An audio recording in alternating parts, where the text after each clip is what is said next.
You know what the truth is. I ain't finna do all that.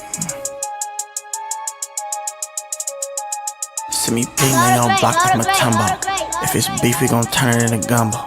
He gon' fall off that ladder, watch him tumble. I get dough, guess that's how the cookie crumbles. Call fire on the play, he's a pump faker. What type of money did you partake in? At the Lotta's with some models, we was parlaying. You see the roses all carpooling. Call foul on the play, he's a pump faker. What type of money did you partake in? At the lighters with some models, we was parlaying. You see the roses all carpooling. Shit, man. You pump faking, I didn't charge you right, nigga. You see the roses carpooling, little nigga. Nah. Call foul on the play, he's a pump faker, ain't he? Shit. Call foul on the play, he's a pump faker. Give him 9 to 5 shots on his lunch break. It was really 95 cause he's a cupcaker. I know your homie died now, but what comes later? Sit your silly ass down in that lunch chair, nigga. All big bank Gucci's, yeah I get him, you ain't heard about me. Ops like them Rolls Royce and brothers hurt. Man, it dies the first shot, but was sure I made him swerve. I got gang in this bitch, so you better choose your words. Brought the mud in the club, brought the slugs in the club. Broke niggas hanging over, gon' end up like black. Don't even look at my chain, that'll get you whacked up. Bad apple, what's in my bag? It ain't a MacBook. Call fire on the play, he's a pump faker.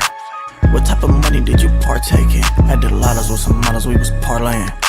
You see the roses all carpooling. Call foul on the play, he's a pump faker. What type of money did you partake in? At the lighters with some models, we was parlaying. You see the roses all carpooling. Shit, man. You pump faking, I didn't charge you right, nigga. You see the roses carpooling, little nigga. Nah. Call foul on the play, he's a pump faker, ain't he? Shit. Call foul on the play, he's a pump faker. All you do is pump fake, niggas send a shot. LJ, MJ, made him Millie Rock. 100,000 to the face, made me Diddy Bop. Heard they wanna get my chain, they some silly ops. High as fuck on the booth, got the mud on the table. Nerd thought he caught me locking off the judge till I sprayed him. When thugs cry, they start singing like Damon. See now y'all homies at the club writing statements. No Wayne on Powerpuff, Charlie Angels. Professor X, the nigga right out the equation. Holy moly, my neck icier than bowlies. The fuck up on my comment, you the police. Call fire on the play, he's a pump faker. What type of money did you partake in? At the Lotta's with some models, we was parlaying. You see the roses all carpooling. Call foul on the play, he's a pump faker. What type of money did you partake in? At the Lotta's with some models, we was parlaying. You see the roses all carpooling. Shit, man. You pump faking, I didn't charge you right, nigga. You see the roses carpooling, little nigga. Nah. Call foul on the play, he's a pump faker, ain't he? Shit. Call foul on the play, he's a pump faker.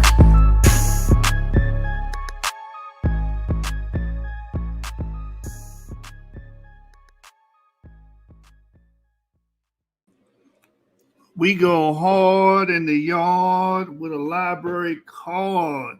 Somebody please call foul on the play because this W.H.I is a pump faker, man. These people pretend like they want to debate. They pretend like they won't smoke. They pretend like they want to get in the ring with us.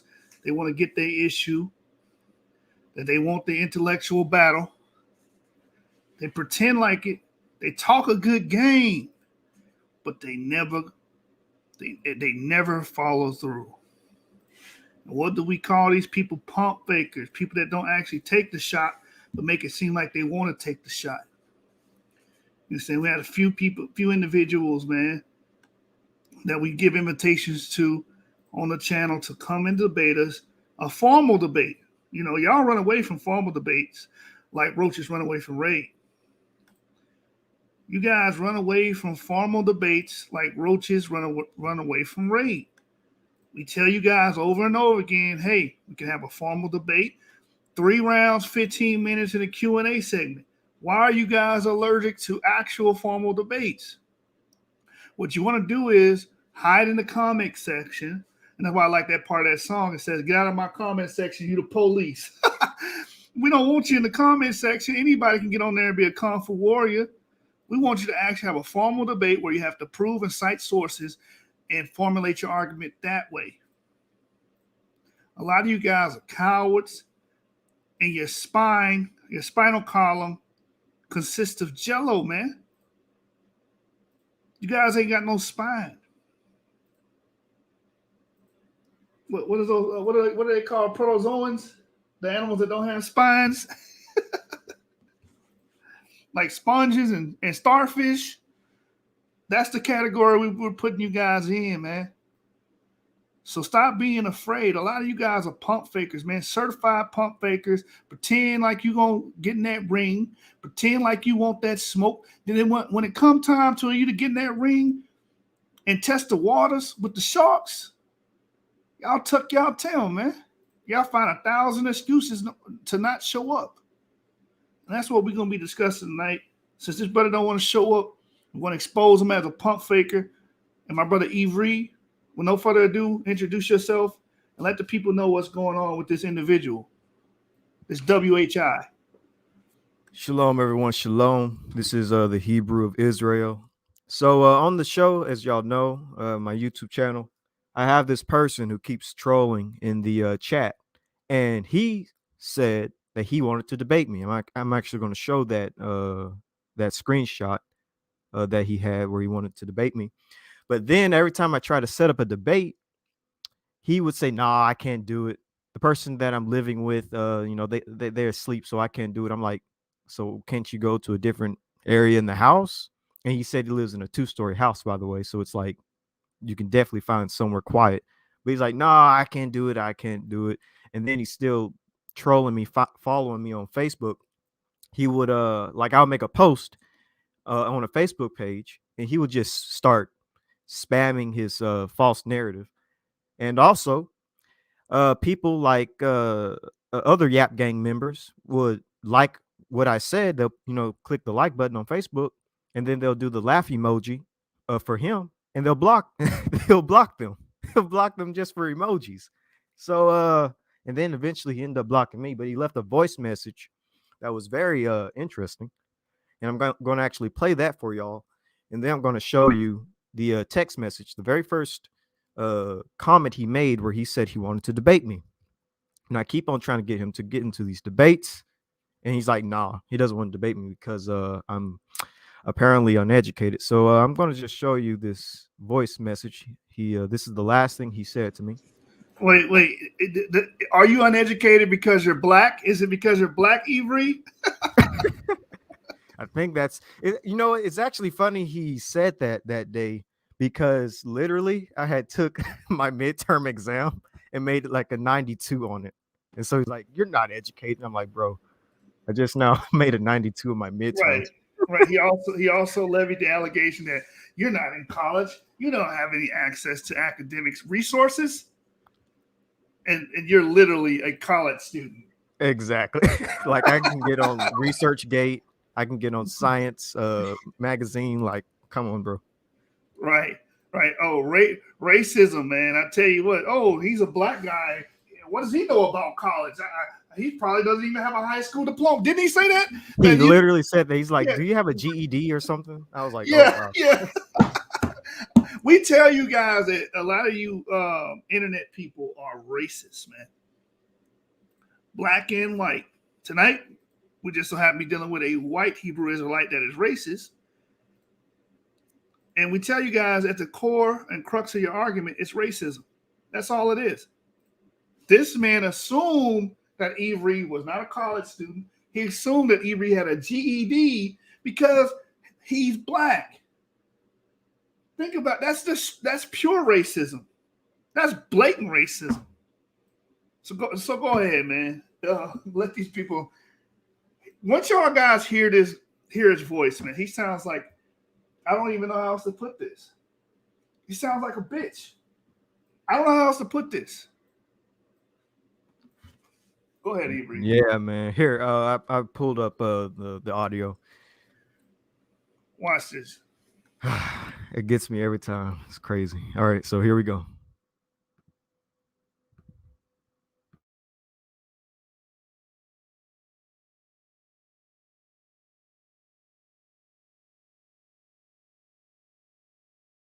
No audio.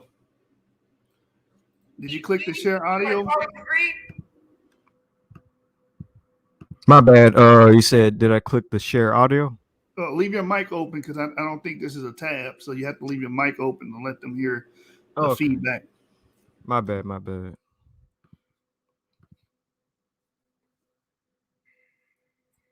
No, check this fucking out, man. I'm gonna ask you a simple damn question. Are you educated or not? What's your high school like? You got a high school degree? You got a GED? You got a college degree? What's your education like? Because if you don't have access to these academic fucking articles, I'm not wasting my time on a little prick like you. You get what I'm saying? I don't know where you living in this fantasy world that you can try to demand me get on fucking chat and post and tag your little boyfriends to a fucking Facebook comment, have my fucking phone blowing up. For you? Who are you? You are an uneducated little prick. I know you don't have no education.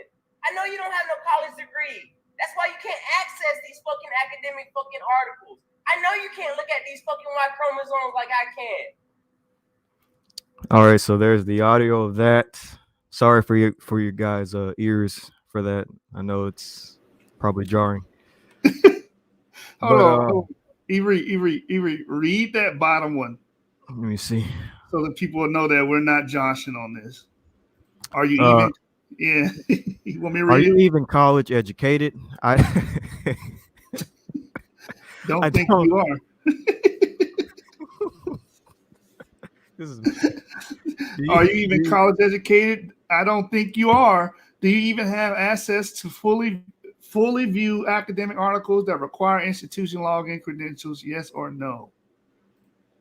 This is the guy. Danaoi Danaan is what he calls himself. When I read, when I, oh my God, when I have the, when I make my videos, do I not show y'all the papers? Like, well, I'm not talking to y'all specifically, but I'm like to this guy. Like, you literally know that I'm quoting papers. I have on the left-hand side of the screen always the title and the author of the paper. And then on the right-hand side, on the left-hand side is the title, on the right-hand side is, the underlined specific portion of the paper that's important. Like, I show everything. Like, what are you talking about? All I do is just read and quote papers and books. Like, that's all I do. And then there's a little bit of segment where I might give my own input, but that's it. I mean, this is the same situation with Hebrew Israelism, Jacob Israel, but it's like, come on, bro. So let me switch now to the first comment that he made where he wanted to debate me so I can have evidence or show y'all evidence that he in fact wanted to debate me. Before we go there, can we please show the audience a video because he sounds just like this guy, if I may. I want you guys. This is who he reminds me of, Ralphie May. He sounds like this guy. Dog. Did I tell you we're gonna dog? This Friday. Of course, I'm gonna get an ad. Yo, this is my unicorn. Everyone's running to meet Lou. So the Danaoi guy, Hugs now? You never had he a sounds Lulu? like the comedian Ralphie May, high-pitched voice. Rated PG-13. Hey, that's the fat guy wake up call when you're in two pairs of handcuffs. All right, because you're so goddamn fat. One pair Doesn't that sound Kind just of like does him? sound like, you're in Portland, and I haven't given you bro. the downtown Portland greeting, which is, "Hey man, can I get $2?" This is him. You got into an argument with Ralphie May. Stinky, dirty white people. Jesus Christ. These are the stinkiest, dirtiest white people I've ever seen in my life. You All right. That's enough of that. Go ahead. All right, so let me pull up real quick. Let me see. I'm gonna pull up some of the comments he said. All right, so I want to find the specific comment where he said he wants to debate me, but also in Facebook, he sent a private message as well when it came to the debate. If I can't find it through my screenshots I took on my phone on YouTube, I might have to go to Facebook. So let me skim through real quick. Yeah, I'm going to go to Facebook. So here is let me see. Yeah, let me just go to go to Facebook. So here's the messages that was sent via Facebook Messenger. And I still want to have this debate. If he's down to have this debate, I'll still go ahead. I might still go ahead and do it. From the way he sounds, I kind of feel like it's just going to be a screaming match, and then I don't. But that's why it's a formal debate. 15 minutes each. No one speaking during the other person's round. And here at the source, we will dock you for that. Meaning, if you speak during your opponent's round, they get another minute for each infraction. So if you interrupt him 19 times, they get 19 more minutes tacked on to the 15-minute presentation that they already have that they can use, which can be huge, especially in a close debate. 19 minutes can decide the debate. That's a good idea, actually. All right. Well, I'm down then. All right. So I said that's me in the purple. I said Wednesday, 9:30 p.m. Central Standard Time is when I can do the debate. The debate will be about which haplogroup is proto-Semitic, E or J. And he said that's too late. So he's already making excuses. And by the way, 9:30 his time is 10:30. 9:30 my time is 10:30 his time. He says it right here. I said Tuesday, 9:30 p.m. Central Standard Time. He says that is 10:30 my time. That is too late. Let me know when you can do earlier in that day. Your time before 8 p.m. works for me. I said, you awake? Because he's literally saying all this at 9 o'clock my time, which is 10 o'clock his time. So I'm like, you awake? He said, I'm going to bed. It's 10:14 p.m. I'm like, okay. And this is a part of it.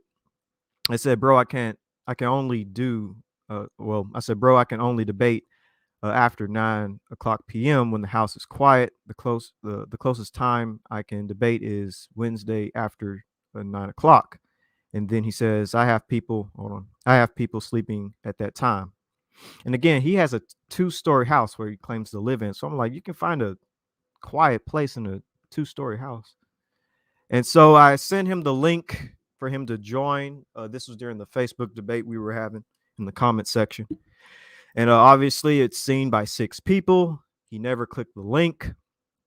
And he starts saying a whole bunch of stuff, talking about getting all mad every time I send him the link. This is where this debate was going on. And he blocked anybody who tried to talk. I sent him the link again. He says, you don't have access to log in academic sources. You can only access free information. And then I send him the link to debate. And it's 11, so he has no excuse to not join, because it's already late. He's texting, and then next thing I know, I just screenshot a bunch of times when I sent him the link. So this is evidence that I did try to get him to come. All he did was send an anger emoji when I sent him the link and a laugh emoji when I sent him the link. So that to me indicates that he's scared. He doesn't want to do the debate. He just would rather stay in Facebook and argue in the comment section, which is not what I like to do. That's a waste of time, if you ask me. Send him the link again, laughing emoji.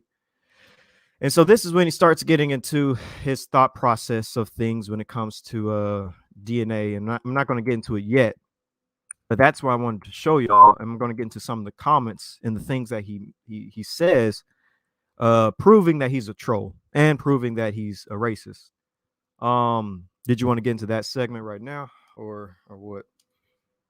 I want to point out that we did have a scheduled debate that he claimed to agree on, but I overslept that day, so the platform wasn't available, because he'll probably watch this like, oh, well, I did agree.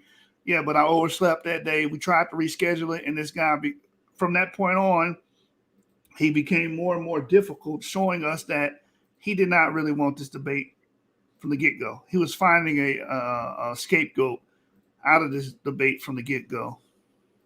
So yeah, I just want to put that out there. And also, Orthodox Morons also challenge you to a debate, brother. Oh, you did. Let me see. Yeah, I want he to said, debate you on the validity of Iceman Israelite tribes. You are looking in the wrong spot for haplogroup G. The true land of Israel is in Switzerland. All right, so I guess I will be debating. Oh, wait, so you'll be debating in favor of haplogroup G and the in land of favor of Israel tail being in twins. Switzerland. Oh, that would be interesting. That would be interesting. I mean, Orthodox water is if funny, you use man. mental gymnastics, I'm sure you can. All you gotta say is, all you gotta say is that they're using the white man's sources, and you automatically win. Well, actually, Orthodox, I think a better place for Israel, if you want to make haplogroup G of the Israelites, I would say place the ancient land of Israel either in Georgia or in Italy. I think that would be better. Oh, I'm already helping him. Daggone. Actually, the land of Israel is where the ark rested. Hey, you already got it right there. You know, Ark rested in Georgia. Haplogroup G's in Georgia. Yes. Abraham, Isaac, and Jacob, or haplogroup G. Okay. Man, the silliness, the silliness. But let's get into some of this dude's comments. So let me see. So here's some of the things that he likes to say. I want to find some juicy ones real quick. Also, I saw that Sean was debating this guy in my comment section. I wasn't even aware of it because sometimes I don't know when I get notifications, and I don't check my YouTube as much as I probably should. But let me see what he said. Hashtag man orthodox. All right, so here's one of the comments he made. He says wrong. He's talking to somebody in my comment section, and he says wrong. Nilots have nothing to do with Hamitic or Semitic languages or lineages from the Bible. So Nilots have nothing to do with Hamitic or Semitic languages or lineages from the Bible. Now, if y'all are familiar with my latest videos on YouTube, I actually do have a model for whom the Nilots would descend from. Yeshub, you can speak on it as well when I'm done. But from my research, I would say Nilots would descend from Ham. They would be Hamites, and they would specifically descend from Cush. They would be the ancient kingdom of Cush, which was in modern day Sudan, the ancient land of Nubia. Those peoples likely spoke a Nilo-Saharan language, and those peoples would be Nilots. I read papers literally dealing with Nilotic people. So I do believe that they are from the lineage in the Bible. You can find them in the Bible. They would be Cushitic Hamites. You can go into this too as well, Yeshub, if you want. And I can also pull up sources if y'all like for evidence of that. But you can dig into that comment if you want, Yeshub. It's up to you. Yeah, I'm going to just pull up my genetic tables PowerPoint when I covered it with the sources cited in it. Yeah, I'll let you do that. Pretty simple concept here. We know who the early Cushites were, and we're not going to play. We know where Cush is. It would be in northern Sudan. That's where the ancient kingdom of Cush would have came from, and the precursors for the ancient kingdom of Cush is the pre-Kerma population. Now, what's interesting about the pre-Kerma population is that we actually have the ancestral skeletal remains there, and they have actually sequenced the DNA of those skeletal remains. So there's no question to who the Hamites would have been, or the Cushites would have been, with the fact that we actually have skeletal remains that are old enough to represent an early population that predate or are the precursors or the originators or progenitors, if you will, of the Cushite kingdom. So I'm gonna just pull up, and we done this video on Genesis 49ers. You can look it up, the genetic tables of nations, and it's also, if you click the channel, you can look at our playlist, and on the playlist education, there should be a playlist titled education. Within that playlist, the genetic tables of nations, the genetic table of nations, should be within that playlist. All right, so I have the PowerPoint here, and we're going to go straight to the meat and potatoes of this just to cut this real quick.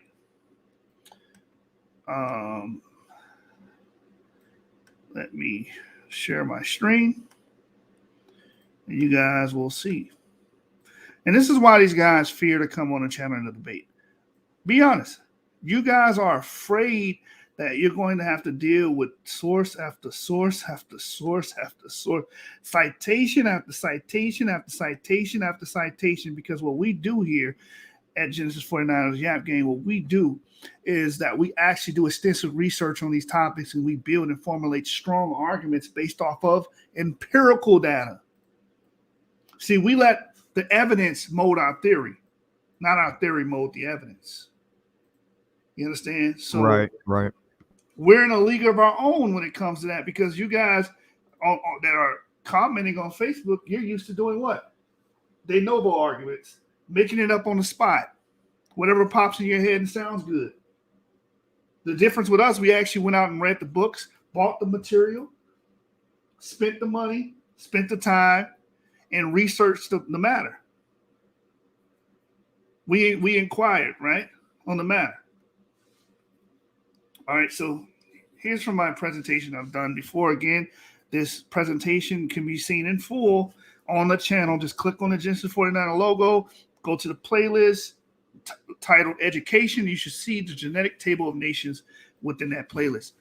So in this, I explain the triad structure of humans, how you can divvy up the haplogroups into three major genetic lineages. And right here on the screen, you see Nathaniel Jensen. We divided DE being Shem, AB being Ham, and the CF lineages being Japheth. That's how we divide it. But Nathaniel Jensen has a different understanding of that. But what I am extrapolating from this man is the fact that he realizes that there is a triad structure of humans. Okay, when you deal with Ham, you go to the book of Josephus, Antiquities of Jews, book 1, chapter 6. And it tells you the land that they will possess.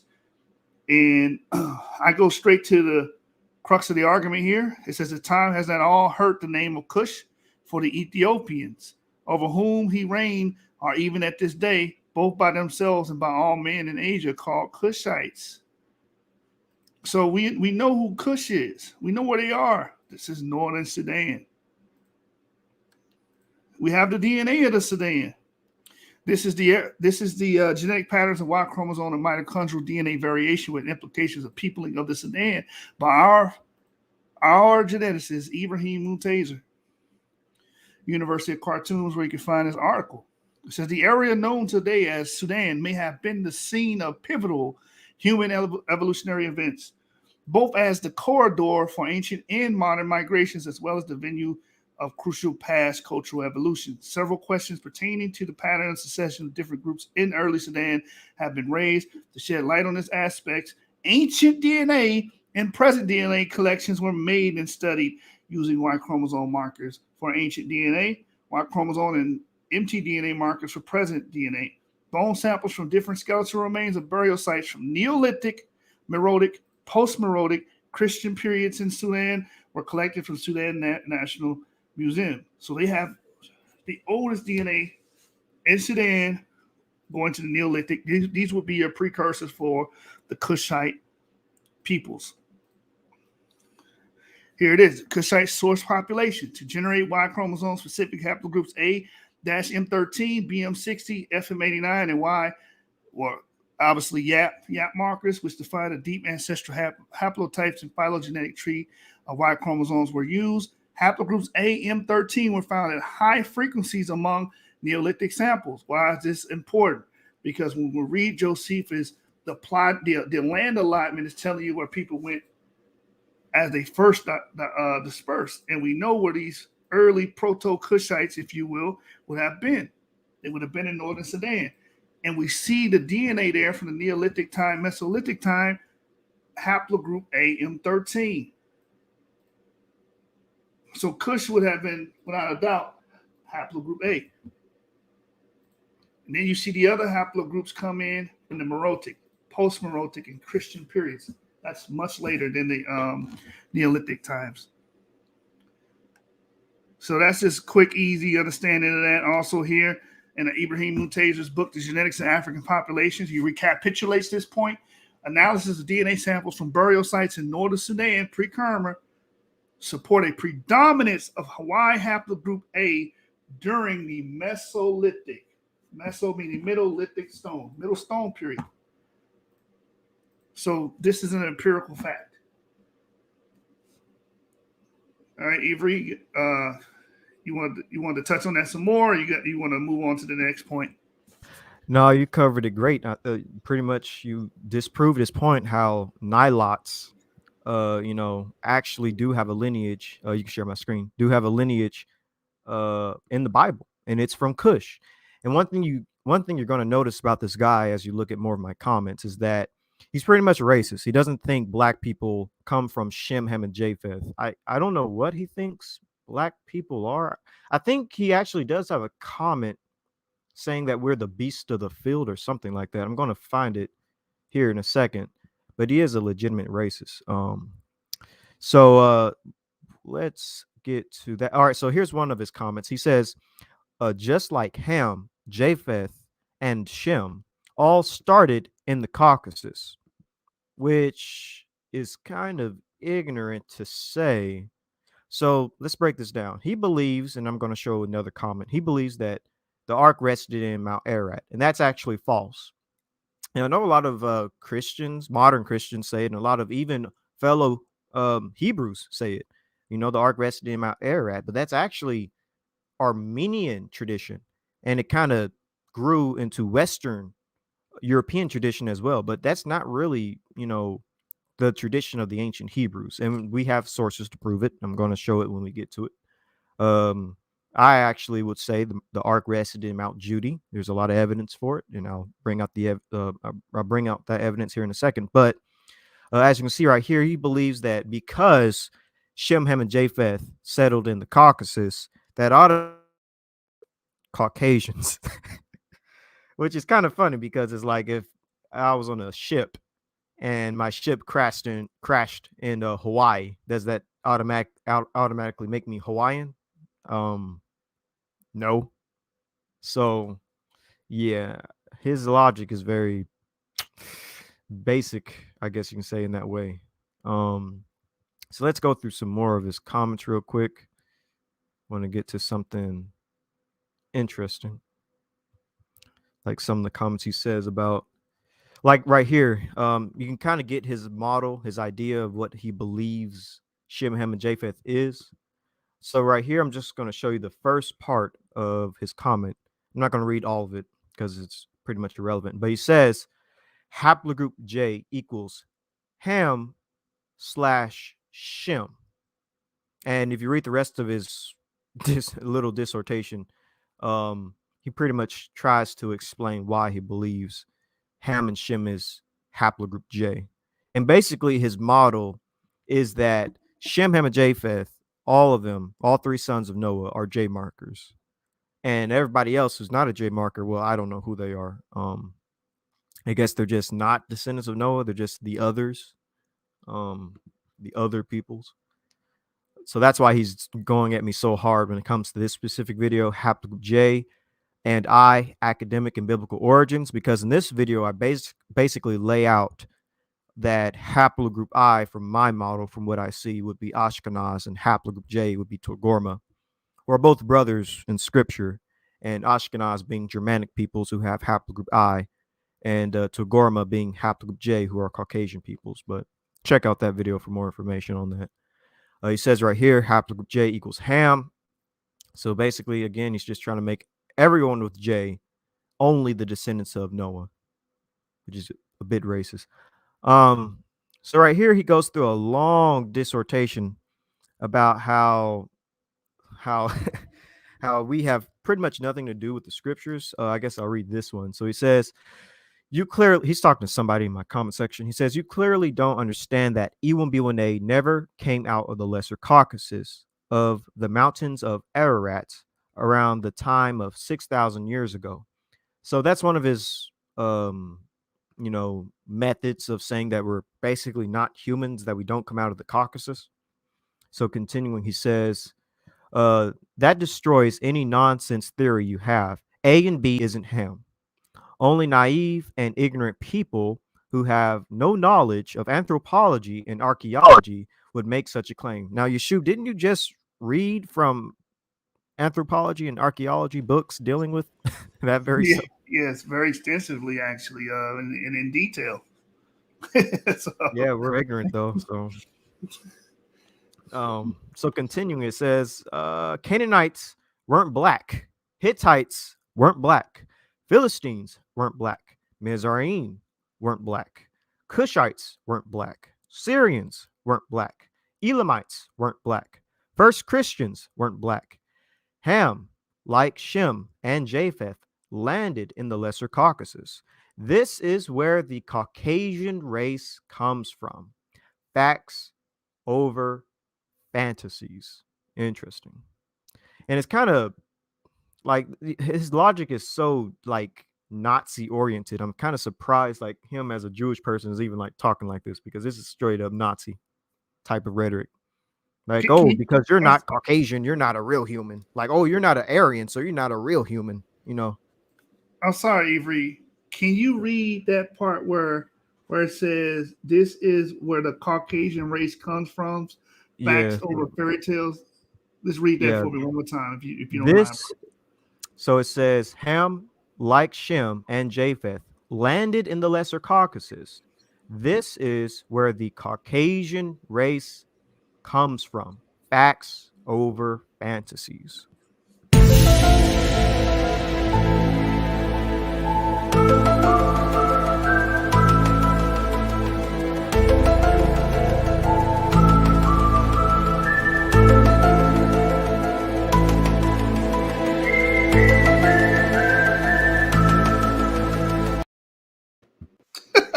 Man, for real though. Like basically his whole mindset is only Caucasian peoples are descendants of Noah.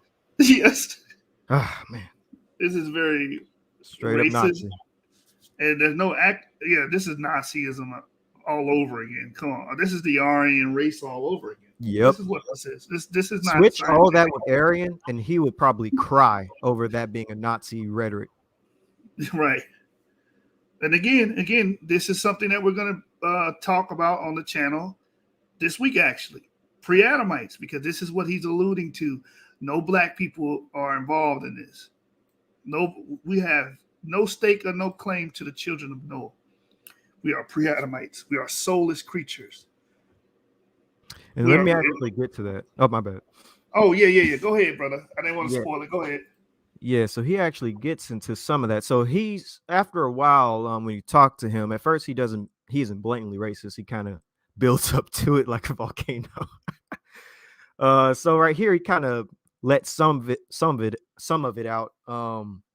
So he says, and I think he's claiming to be quoting scripture right here, but he says, he's talking to this person. You obviously have no truth in you. Ironic. Anyways, history proves the descendants of Shem were not black. Now it's interesting that he says that, because doesn't the Perky A. Del Eleazar, Rabbi Eleazar, says that Shem is dark and comely?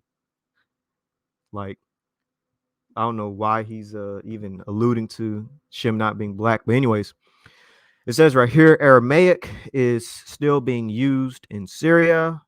I mean that is why you can't stand the fact that Iwambiwane cannot turn pale in the face from being ashamed. And then he quotes Isaiah chapter 29, verse 22.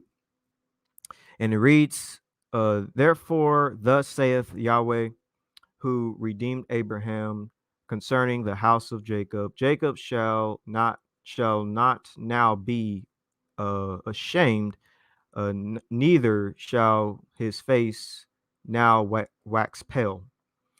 And this is, by the way, English translation. I don't even know what the original Hebrew says, so that could be a whole. It may not even say what he's trying to make it say. Also, that could just be like literary, like figurative speech, because we know that this is ancient Semitic texts, and they, the way they said things is very, it's very, what's the word I'm looking for? Not esoteric, but it's poetic in a sense. So Actually, Avery, a lot of camp members will use this verse to say, see, there are no white Jews because it says Jacob's face shall not wax pale, meaning grow pale. So the camps use this scripture, and that's incorrect as well. Oh, I didn't really get that. Okay. What this is talking about is, I think it's called, any medical students watching, forgive me for butchering this Latin word, but it's pallor mortis. Let me type it into the Google real quick. Let me Google warriors for a minute. Is that basically just poetic speech? It is metaphoric. It's basically saying Jacob as a whole should not die off. That's basically what it's saying. But this is what it is. It's something that occurs after death, when your melanin becomes basically your melanocytes become they begin to decompose like all the rest of your cells in your bodies. And that's what true death is, was when the cells begin to die in your body, right? So your melanin dies as well. And when your melanin dies, as you guys are going to see on the stream, you get this word here, pallor mortis. Pallor meaning paleness, mortis meaning death. The first stage of death is an after-death paleness that occurs in those with light or white skin. An optoelectronic color measurement device is used to measure pallor mortis. So going pale, we even have sayings in the English language about that. You know, you look pale as a dead man, because when you die, any expression in your skin begins to die as well. This is what this is referring to. And it's just metaphoric speech for saying Jacob will not die off as a people. That's all this is saying. Yeah, and he tried to turn into some type of like skin doctrine, some type of like evidence that, you know, that is, or Jacob is white or something like that. No, that's not what that's saying. And then he says, when do blacks lose their blackness? When they are ashamed of something or of someone's child. So yeah, he's ramping up. Oh, you can share my screen, by the way. He's ramping up his semi-racism. So let's go to the next comment. We're not going to read this one. We're actually going to skip. Actually, here's an interesting one. This actually proves that he doesn't know anything about genetics and haplogroups. So let's actually read this one. This is from my brother Sean. Shout out to Yap Gang. So what Sean says is that please send me a source, a study or article that I can read and compare this to the sources that suggest all subclades of F-M89 are considered Eurasian / Japheth. And then he says, the guy with the Hebrew letters, Dan, he says, see, what the heck are you talking about? When did I ever mention F-M89? You are you are clowning for real. And then Sean says, hold on, I can't see. Then Sean says, what haplogroup did J come from? And then Dan says, haplogroup IJ is a human Y chromosome DNA haplogroup, an intermediate descendant of haplogroup IJK. IJK is a branch of haplogroup HIJK. And so then Sean says, very good. Then you know that all of them come from haplogroup F. Also known as F-M89. And they're all Eurasian. Now, is what Sean said correct, Elcom? Yeshub. Is what Sean said correct? Let me read it again. My bad. I was researching on that pallor mortis. Let me look. He says, what haplogroup did J come from? And he responds, haplogroup IJ is a human Y chromosome DNA. And haplogroups, he basically copy and paste. Very good. And you know that all of them came from haplogroup F, also known as FM89, and they're all Eurasian. What he said was correct. They all do come from FM89. Agreed. That is true, and can get ready to pull up the evidence for that, because what Dan says is very fascinating. Dan says, oh man, he says a lot. Oh wait, I know that's Sean. All right, so wait, did I get the right screenshot? Let me see. Yeah, okay. I'm going to skip what Sean says because he basically kind of repeats it. But right here, Dan says, no, no, it didn't come from F. J does not come from F. He says if you read, you would clearly see that. I'm like, bro, what? And then he says, unlike E1B1A being non-existent in Israel, the haplogroup F-M89 was found in Tel Megiddo, Israel, dating back to 3,450 years ago. So can you pull up the evidence, Yeshub, of J descending from haplogroup F? Because he said, if I you can't read, believe you clearly would see that it's not true.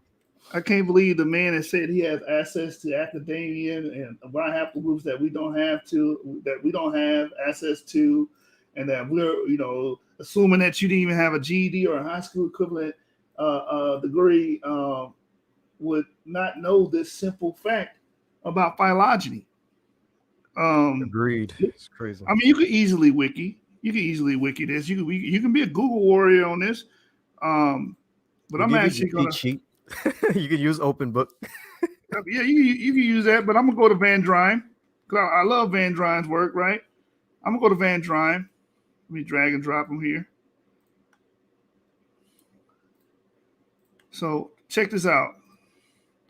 We're gonna go to Van Drine's work, and he does a lovely breakdown of haplogroup F.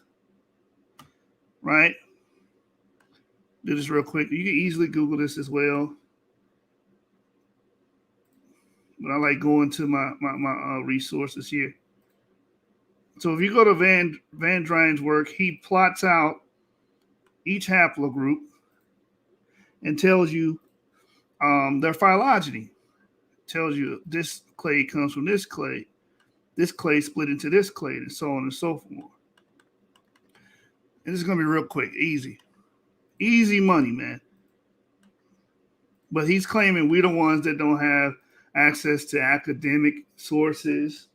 He's levying racist allegations that black men don't educate themselves. They don't do that. That's a taboo, right? We don't do that. So this is Yep. Van Drine's work. Paternal lineage F M89 splits into the subclades G, M201, Shout out and Theo. HIJK. HIJK splits into subclades H and IJK. Paternal clade IJK splits into lineages IJ and K. The Y chromosome haplogroup IJ gave rise to paternal lineages I and J. So as you can see, that J indeed descends from F, which this will also include the tail twins. Tail twins descend from FM89 as well. They descend from the ancient Europeoid forefathers. That's who they descend from. So this is clear, easy. So for the person that's claiming we don't have any academic prowess, which seems like within Wait, are you saying something? I can't hear you. Am I breaking up? Can you hear me? I should be good because I got a strong signal. Can you hear me? All right, I hear you now. Yeah, so I basically was saying, so for someone saying that we don't have access to academic sources, we're not educated, well, we're well read, and we have a plethora of sources that we can extrapolate from, like this book here, Ethno-Linguistic Prehistory. And this, I'm giving you the entire title here. We've used this source before on the channel. I got it from Brill, paid a pretty penny for this book. Ethno-Linguistic Prehistory, The Peopling of the World from the Perspective of Language, Genes, and Material Culture by George Van Drine. And it's pretty clear that haplogroup J descends from haplogroup FM89. There's no way around it. But Dan says, no, it didn't come from F. If you read, you would clearly see that. Should we take Dan's word? I mean, he is telling us that it's not from F. I don't know. Bro, get out of here with your silliness. Anyways, so going to the next comment. Just gonna skip. Wait a minute. I think this was a good one. Oh yeah, here's kind of a good one. I wonder if I should read it. Nah, just skip it. Let me go to some kind of interesting. Notice in one of his comments, he calls Noah's Ark a myth story. Yeah, let me just go to that one. But Noah's Ark's a myth story. But he's in an earlier comment saying Noah's Ark rested in the Caucasus, and this is the origin of Caucasian peoples. Right. So So he's notes the basically fourth back. song. Yeah. Oh, he believes in it today, but he doesn't believe in it now. That he's just arguing at this point. That's all he wants to do. He says in this comment, no, he won't be one A. Not during the so-called, he even says so-called Noah's Ark flood story. And it is R1B that Armenians carry, not E-M34, which is E1, B1, B1, B1, 2. Now, actually, I'm just going to debunk that part real quick. Actually, some Armenians do carry E. He's talking to Sean in this. Armenians carry haplogroup J, R, E, and I think G. They actually carry quite a few haplogroups. But saying that they don't have E is false. I guess I can quickly just debunk that real quick and show it. It should probably be here. So here is actually an ancient sample of haplogroup E in Armenia. I'm not going to pronounce that area that we found it, but this is actually in the middle late Bronze Age, I believe. We find 2 E samples, and some people actually believe that these E samples in Armenia could possibly come from Akkadians, who are a Semitic people. But going back to the comments, but yes, there are some ancient Armenian samples with E, which is funny because people like to push, oh, Abraham, he's Caucasian, Shem, Ham, and Japheth, they're Caucasian. Abraham's Caucasian. Okay, so let's just hypothetically say that Abraham's Caucasian. He still could have had an E marker. E's in Armenia. It's in Bronze Age Armenia. Like E was getting around. So I just want to show y'all that, just in case people keep pushing this Caucasian E situation. Doesn't disprove anything. So let's go back to this.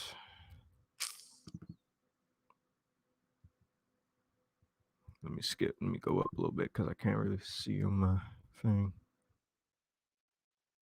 Into a long debate with Sean. We just went over that. Oh yeah, here's an interesting comment. So this kind of gives me more insight into his brain about what he believes. He says the Europeans are Israelites and Jews that carry specific haplogroups. The Israelites migrated up through the Black Sea, Caucasus region, and Second Ezra's. And I can't even verify that. I don't think it says that. But the Europeans are Israelites. That's It doesn't say that at all. That scripture, 2 Ezra 13 and 40, we're all pretty much familiar with that scripture. That scripture does not say that they went into the Caucasus region. I don't know what the hell he's talking about. He's talking about some British Israelism. What he's talking about? Exactly. Europeans are Israelites. What the? So who's Japheth if Europeans are Israelites? Most sources say that Japheth is the father of the Europeans. Let me pull that up. I did a video on this, and this dude is always in all my videos, and I'm like, why doesn't he pay attention? Anyways, let me see if I can find this. Is this it? Haplogroup J equals Japheth? No. I was a little bit more PC. Let me see. Yeah, it's very telling. His comment on Europeans are Israelites. And it's like, yeah, that's British Israelism, dude. That's not backed up by genetic studies. Nope. At all. I mean, Indo-European isn't even a Semitic language. Right. That's PIE, man. Proto-Indo-European. What are you doing? There's a ton of evidence for. Oh yeah, you keep going. Let me see. Trying to find a good one. Yeah, I mean, Japheth even if you whip out the old Bible maps that's inside your Bibles, they tell you Japhet is in Europe in your Bibles. Because this is why is this commonly believed? Because of the historic writings in the land allotment of Japhet being the Greeks. You understand? Being positioned north of the lands of Shem, in the land of the cold, according to the Jubilees. And Josephus flats out says it. Europe. He flats out says it's Europe. Right. So how is? Oh, my bad. No, you got it, bro. Get it. Yeah. Right. So how is how is Europeans going to be Israelites if literally most Jewish, Christian, Arabic, and other scholars are saying that Europeans are Japheth? So here's from Mercer. Dictionary of the Bible. I'm just going to read this one part that literally says, thus Japheth primarily became the ancestor of the modern day Indo-European family of nations. And it names a bunch of ancient peoples like, Greeks and Lydians and Cimmerians and Midi people, which are Iranians. I have more sources. I literally have a video detailing this, and he's seen it. So I don't know why he's speaking like this. Europe was Japheth's share, and his numerous offspring and their descendants in turn were the ancestors of all the greater European peoples like Franks, Latins, Britons, and others. Let's see. And Yeshub actually mentioned the Book of Jubilees. Let me pull that up real quick, actually, because that's actually a powerful point. It says in the Book of Jubilees, chapter 8, this is the land which came forth for Japheth, a great land in the north, but it is cold. And what's interesting is that if you look at the northern part of the Near East, it actually is very cold. It's very mountainous. The Zagros Mountains, the Armenian Highlands. This is also where Haplogroup J was heavily concentrated. But also, if you look at Bible maps, just simple Bible maps made by Christians and Jews, the Table of Nations, Genesis 10, it's pretty much the exact same location. Like, here's a Bible map of Japheth's territory in red, the northern part of the Near East. And this is why I like to stress to people in my videos that Shem wasn't just in the Middle East. Japheth was there too.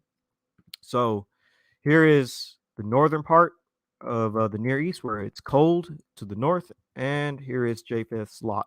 It's the exact same thing. And also, this is where we see a lot of haplogroup J. J is heavily in those mountain areas in ancient times. This is why I posit that J is from Japheth, as well as lots of other forms of evidence. But let's see. Oh yeah, here's having the video where I talk about how in Georgia, shout out to Teo, how in Georgia haplogroup J was present in the Caucasus hunter-gatherers. And again, this would be the territory of Japheth, would it not be, Yeshua? Absolutely correct. That will be the territory of Japheth, according to scholars, according to biblical academic studies. They will place Georgia, they will place the places of the north, like you just read in Jubilees, the places that are known to be cold, as being the domain of Japheth. Yep. So we're going to go back to the comments.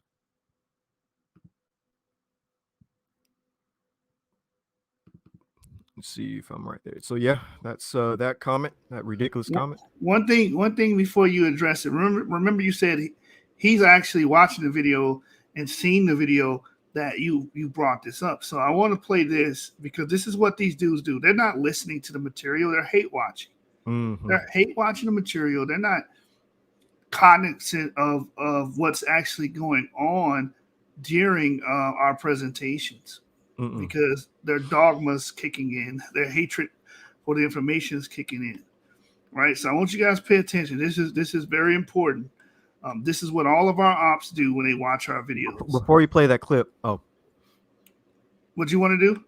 Oh, I was just about to say, before you play that clip, I also post the title of the video where he's commenting, and that the title of that video that he's making all these claims is literally called Haplogroup J and Indo-Europeans, Greeks, Armenians, Iranians, and Indo-Aryans, where I quote all my sources for those peoples having J, those Indo-Europeans with J.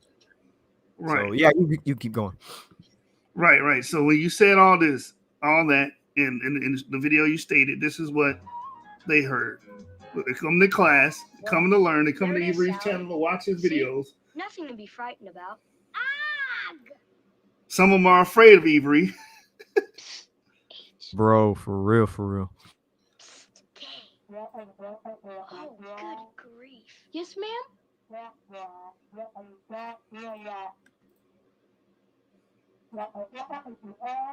Yes, ma'am. We were playing hangman. Studying? Oh, yes, ma'am. You're absolutely right. We should have been studying. But may I say something, ma'am? You seem to forget that you haven't given us any assignments yet. Now you've done it. Here comes a stupid assignment. Miss Bro. Halverson, did you repeat our assignment? Write a 500-word theme on what we did this summer? How do you teachers keep coming up with these great new ideas? How do you teachers keep coming up with these great new ideas? But all they hear is a womp, womp, womp, womp, womp, womp, womp. But they continue to watch our videos. They continue to hate watch. Man, it makes no sense. Like, bro, you could be doing something else. That's how you get them city miles. Just, man, never mind. Let me stop. But you could be like enjoying life instead of watching my stuff if you really don't like me. But anyways, so he says right here, no evidence detected. Blacks don't come from the Lesser Caucasus. Again, in order to be descendant of Noah, you have to come from the Caucasus. So just rereading that. No evidence detected. Blacks don't come from the Lesser Caucasus. Bantus never migrated down from Armenia or Turkey. You might want to read Genesis chapter 8, verse 4. Again, that is where the word Caucasian comes from. Wait, what? I took these screenshots, but I haven't read all these comments. That part is new to me. The word Caucasian comes from. Can you pull that up, Yeshu? Hold on real quick. Read that part again. He says, what the heck? You might want to read Genesis chapter 8, verse 4 again. That is where the word Caucasian comes from.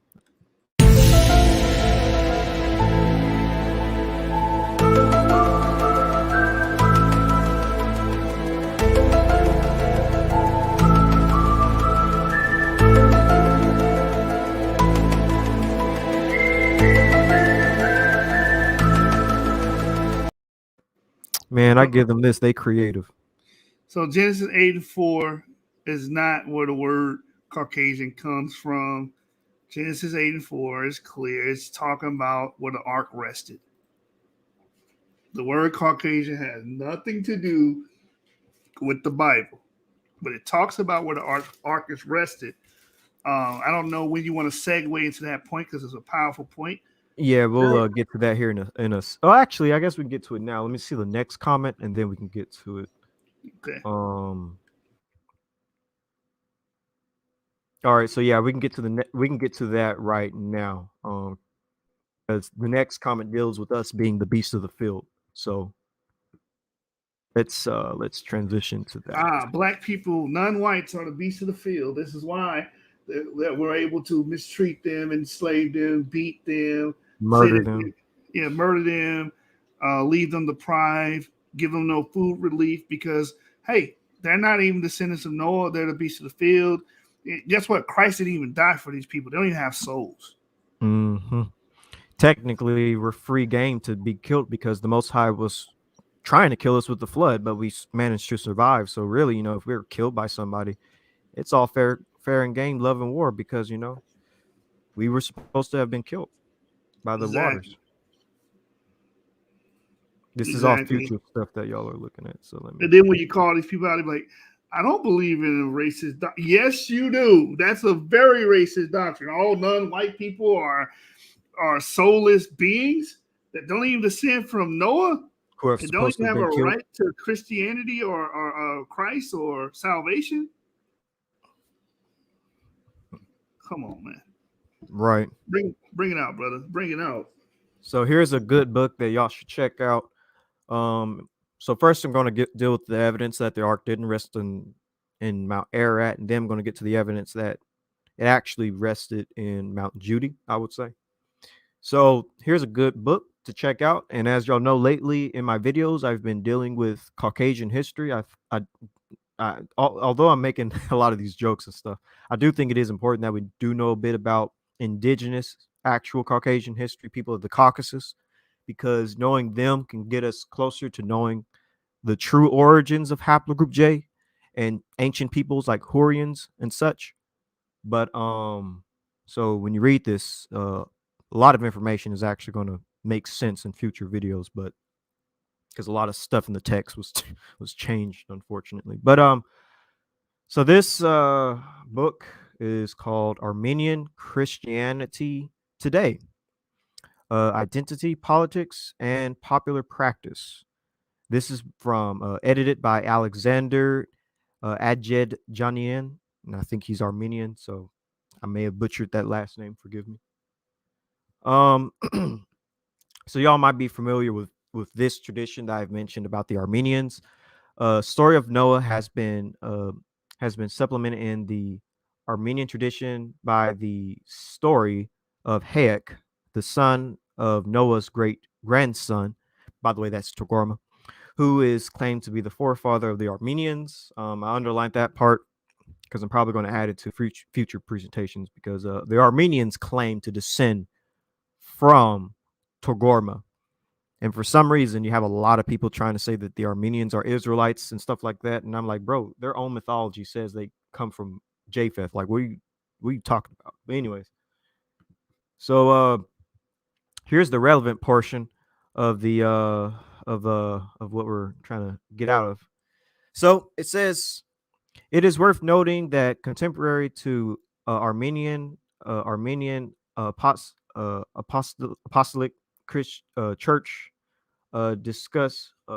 discourse and popular knowledge, it is probably as late as the beginning of the second millennium AD when the localization of the biblical Mount Ararat was permanently moved from the highlands hemming upper Mesopotamia to Mount Massis, in the heart of historical Armenian territory.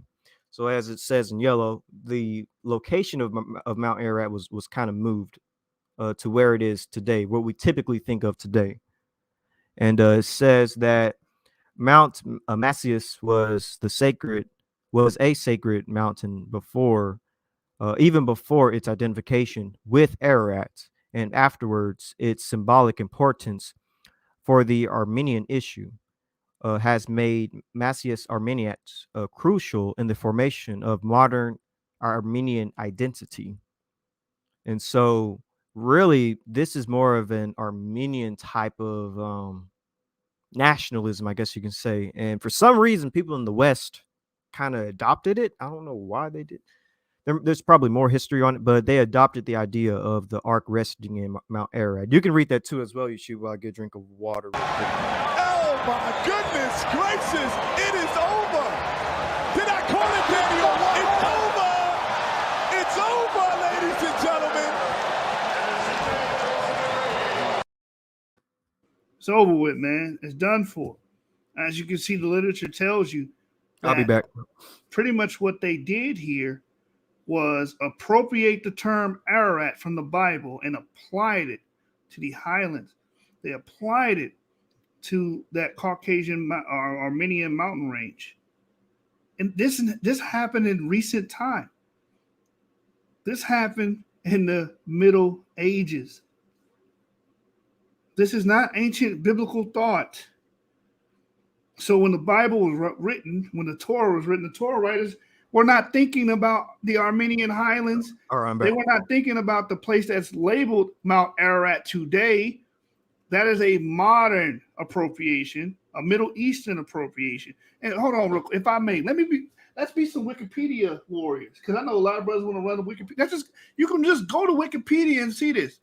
You can just Google this. You don't got to by deep sources on this, all you gotta do is type Mount Ararat into your address bar.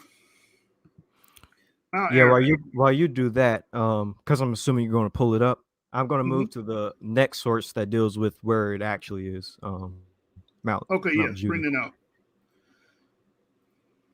This and by the way, y'all, I actually brought this out in past videos. So if he actually like watched my stuff, he would know my position when it comes to all this. Let me actually move to the video, the specific video. So are you can bring up your source and then I can bring up mine. All right, cool. This is not gonna take that long. As you guys can see, you can just go to Wiki and look. Type in Mount Ararat in Wiki. Type it in. We're gonna be Wikipedia warrior, Google warriors for a minute. Mount Ararat, Wiki article, as you all can see. This article is about the place in Turkey for the use to see Mount Ararat, not to be confused with Mount Ararat or Arfat. Right? Breaks down where it's at, highest peak, yada yada yada. Now look, this is the part you want to see. In Europe, the mountain has been called by the name Ararat since the Middle Ages. This The is not Middle even Ages, not the Iron Age, not the not Bronze the Age. Iron Age, not the Bronze Age, not the time of the purported Torah writers. Not Not even them. antiquity. Not antiquity, bro. This is common era stuff. So when people say, "Oh, Mount Ararat is over there in Armenia," it's in Yerevan in Armenia. That is an association, an appropriation that was done in the Middle Ages. Wait. So you're telling me that Noah, Shem, Ham, and Japheth aren't Caucasians? They're not from they're not from Armenia, the They're not Caucasus? even they're not even from Armenia. And furthermore, wherever the land, wherever the ark landed, has no bearing on who the people are. The people dispersed from those areas, and that's what Josephus tells you. But it's so funny that they hinge on this Mount Ararat doctrine that it has to be in Armenia. This is a very new concept, not ancient. Even in the wiki article, it tells you in Europe, the mountain has been called by the name Ararat since the Middle Ages, as it began to be identified with mountains of Ararat described in the Bible as a resting place of Noah's Ark.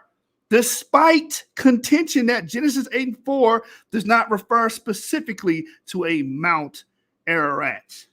Ooh. This is in the wiki article. So we can be Wikipedia warriors on this. Okay? All right, so then it goes in being a principal national symbol of Armenia. Yeah, this is Armenian nationalism. That's why. Right. Exactly. That's all it is. By the way, And if you don't mind, Yeshub, can you type in Horians on Wiki? Yeah. Let me get the myth of the origin. Yeah. When you're done, type in Horians. Right. So the Genesis flood narrative was linked to the Armenian myth of origin by the early medieval historian Moses Koronatsi. Koronatsi was a prominent Armenian historian from the period of late antiquity and the author of the history of the Armenians. In his history of Armenia, he wrote that Noah and his family first settled in Armenia and later moved to Babylon.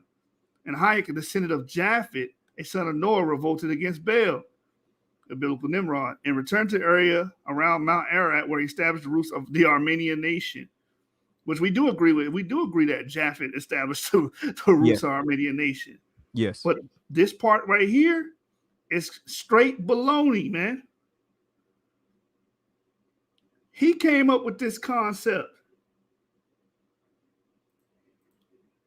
He is responsible for this concept. Mount Ararat being in Armenia hits his inception with this man here that lives in the Middle Ages. We have to look too far. Wikipedia. That's it. All right, you got your source? Yeah, I got it. So y'all can check out this video, by the way, where I actually like talk about it some more. This video is titled From Shem to Eber to Abraham. And I start from Adam all the way to the flood, but we're going to focus on where the ark rested. So I would say that the ark rested in a place called Mount Judy. And Mount Judy, the name actually means place of descent, the location where the ark came to rest after the flood, according to very early Christian and Islamic traditions. And when they say very early Christian, we're basically talking about Hebrews, because as we all know, the first early Christians were Hebrew people. The 12 disciples, they're Hebrews. So I would say that it's very spot on, but it even goes further back than that. Jewish, Babylonian, Syriac, Islamic, and early Christian traditions identify Mount Judy as a peak near or northeast of the town of, I'm not going to pronounce that, at the headwaters of the Tigris River, near the modern border with Syria and that of Iraq. So basically, Mount Judy is a little bit north of Syria and Iraq. And again, this has been the tradition of Jewish Babylonians, Syriac, Islamic, and early Christians. I go with their sources rather than the early Middle Age source of Mount Ararat, the Caucasus being the homeland of the Ark. Oh my goodness gracious, it is over. Did I call it, Daniel? It's over. It's over, ladies and gentlemen.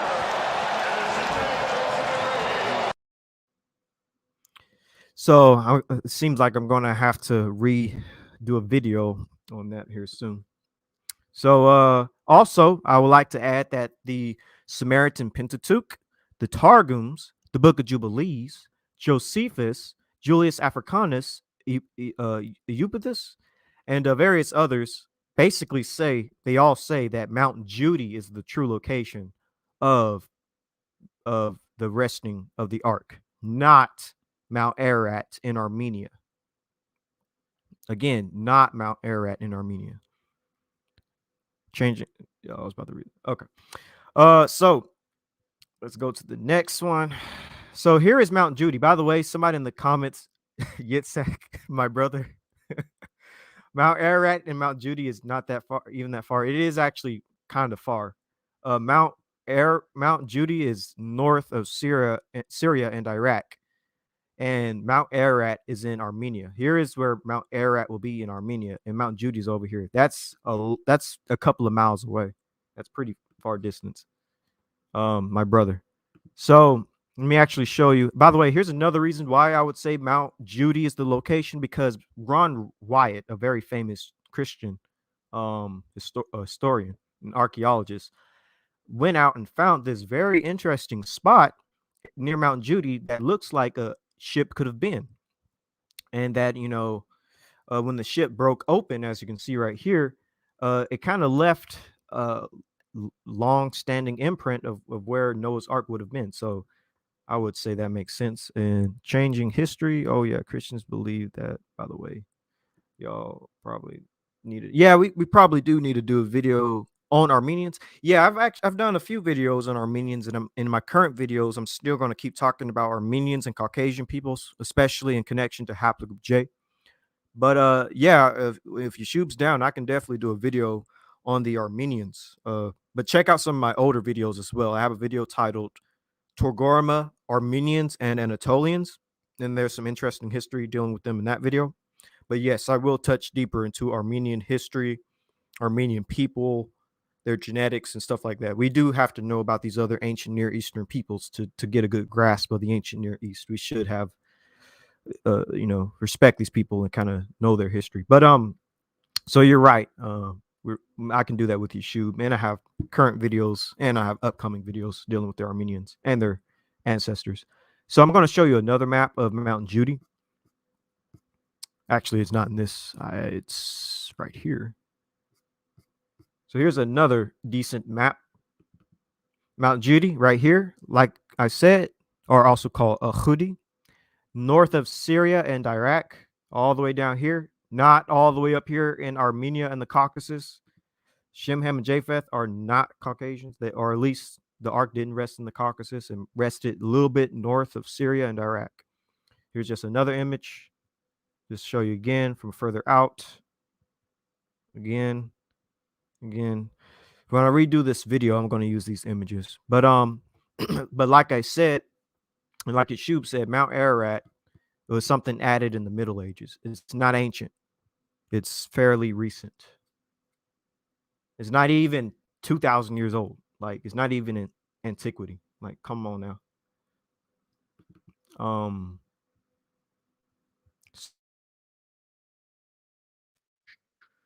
So yeah, is there anything you want to add to that before we get to the next part? I mean, it's just simple and plain. People need to do better research and employ research methodology on these things, because we don't think to look these things up and verify them, because it's became not dogma. It's a word for it. The Catholic. Used to hearing it. Yeah, so when you echo a sentiment so much, like it becomes ingrained in. It's like a catechism, I think it's called catechism. The Catholics call it a catechism, where it's this teaching that everyone believe and they repeat. Mm-hmm. That's pretty much how we treat this Mount Ararat thing, even though it's a concept that was not in the minds of Moses. It was not in the minds of the Torah writers. This was something that came along in the Middle Ages and was adopted and spread like wildfire, just like the Catholic religion. Mm-hmm. These concepts were coming in, foreign concepts that were not a part of the Torah institution. So we have to be mindful of that, and just up our research game. That's all. And I knew people would say things like that. That's why in my very early videos, when I was first starting out my YouTube channel, I made sure to cover that part, that that the ark didn't rest in Mount Ararat, because I knew people were going to push that, and they fell right into my trap. The only problem is I didn't even read and watch the video. But yeah, Mount Judy is the location, not Mount Ararat.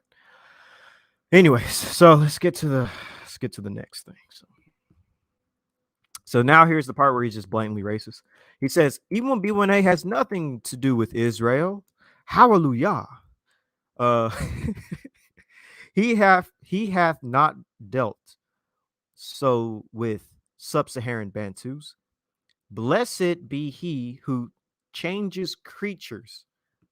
What is your thoughts on that comment? You can read it yourself, Yeshub, and give me your thoughts on that. What this is doing is revealing his races, because this is not a part of the Torah institution. This is not a part of the thoughts of Moses, the writings of our forefathers. It has nothing to do with the Bible. This is something that he conceived and either conjured up, or he got it from another racist. Nowhere in the Bible does it say any of this stuff. First of all, I would never say that, because the concept of sub-Sahara doesn't even exist in the Bible. Bantus that wording does not exist in the Bible. They said, blessed be he who changes creatures. So he's either using some kind of new age text and going off of that, which is very interesting. It shows that he's not really a Bible believer. And I think one of these guys levied the accusation that we don't believe the Bible, but as we can see that we're actually more. Well, actually, I don't mean to cut you off, but that I've actually heard that before. I've heard it quoted by a person who reads. I wonder if I should say the person's name, but I know who can get us that quote. I've heard that quote before. Yeah, that's got to be new age stuff, man. That has to be. I'll put in the private chat. That has to be like 1800s onward, because there's nobody that's going to be calling people sub-Saharan Bantus 2,000 years ago or 1,500 years ago. But the point is, this is not a biblical source. This is something that they conjured up to spew their hate speech. Just like what we covered on the channel before. Hamites being designated black because they're slaves. That was conjured up also in the Middle Ages as well. That's something that comes from the Middle Ages as well. Just to incite hatred towards people of dark skin. It definitely not It's definitely not the ancient Talmud. The ancient Talmud does not say he have not dealt so with sub-Saharan Bantus. It would never say that. It's impossible for it to say sub-Saharan Bantus. It's impossible. Yeah, I know. But some people. It's, you know what that's called? That's called an anachronism. That's just like saying, oh, I have this ancient Egyptian text that says I microwave Pop-Tarts in my microwave oven. They don't know what the hell a microwave oven is. You should have went with the ancient aliens thing, though. The ancient Egyptians had hover bikes or something. Yeah, like it's something that's clearly out of place in time. Or someone 2,000 years ago or 1,000 years ago saying that they watched the Little Mermaid. That's a clear indication that that's fake. That's a false narrative because there's no way someone 2,000 years ago or 1,000 years ago watched the Little Mermaid. That's an anachronism. Right. I'm gonna go to the next comment because I think he digs in a little bit deeper on this. And then once he's done saying some of this stuff, once I'm done reading some of this stuff, I want you to bring out that Bronze Age paper that deals with, I think it says Bronze Age Levantines going. I got you. Yeah, you can get ready to bring that up here in a second. So he says right here, and also bring up that paper about Jews having our DNA from 3,400 years ago. So he says right here, E1B1A has nothing to do with Israel. Hallelujah. Bantus will listen to this part. Bantus will cleave unto the Jews. He hath not dwelt so with sub-Saharan Bantus. Blessed be he who changes creatures. Very fascinating this is. And it's funny because if W.H.I said this, oh yeah, they'll be getting flagged. ADL will come down on them, saying hate speech, all type of stuff. But since the W.H.Is are saying it, no one's saying anything. Moms is the word. Moms is the word. Uproar. Let me see if there's another comment. Let's see. So he says right here, and guess what? Wait, no, he says, and guess what, Gentile? That's so funny. And guess what, Gentile? And by the way, when he's making these comments, just think of his voice. Like, imagine him saying this to you. I should play that audio one more time so y'all can. But I won't play it. I'll play the audio one more time at the end of all this. He says, and guess what, Gentile? You won't be entering into those gates for the children of Israel. Man, that sounds like W.H.I doctrine, but this is W.H.I doctrine, so maybe that's why. Right. The Judean Jew said a prayer every time they entered a dark-skinned person. Oh, wait, excuse me. Encountered a dark-skinned person. That sounds so much like W.H.I, just reversed. Blessed be he who changes creatures. Jerusalem Talmud. So okay, so it was something like that. That means what the Judeans weren't black. So I stopped a lot and laughed. So I'm going to read it completely through without laughing and stuff. So he says, and guess what, Gentile? You won't be entering into those gates of the children of Israel. The Judean Jew said a prayer every time they encountered a dark-skinned person. Blessed be he who changes creatures. Jerusalem Talmud. That means what? The Judeans weren't black. So I think this dude might be a racist. Yeah. I don't know. Yeah, I wonder what gave it away. Yeah. So and reverse all that, by the way. I don't mean cut you off, but reverse all of that with the black part with white. I mean, if we want to quote Talmud, the Talmud says that the Jews were black as pots. The Talmud says that. The actual Talmud, not the one that they're concocting and making up that say sub-Saharan Bantu. Newsflash, when the Babylonian and the Jerusalem Talmud was being concocted, there was no such thing as the word sub-Saharan. There was no such thing as the word Bantu. Idiots. But if you actually have the Talmud, let me see if I still have this PDF. Let's see if I can find And it. it wasn't my first time hearing that. I know an old friend who's made that statement. Also, the Mishnah talks about boxwood. Right, with Ramel, which yeah. ain't white. Boxwood ain't white. You and I are boxwood. Exactly. Yep. Actually, I think I have images of boxwood. I might pull it up here in a second. But Rabbi Harry Rosenberg, when he was talking to Dr. Brown, he touched the table and gave the table as an example, and the table was our skin tone, if not a bit darker. All right.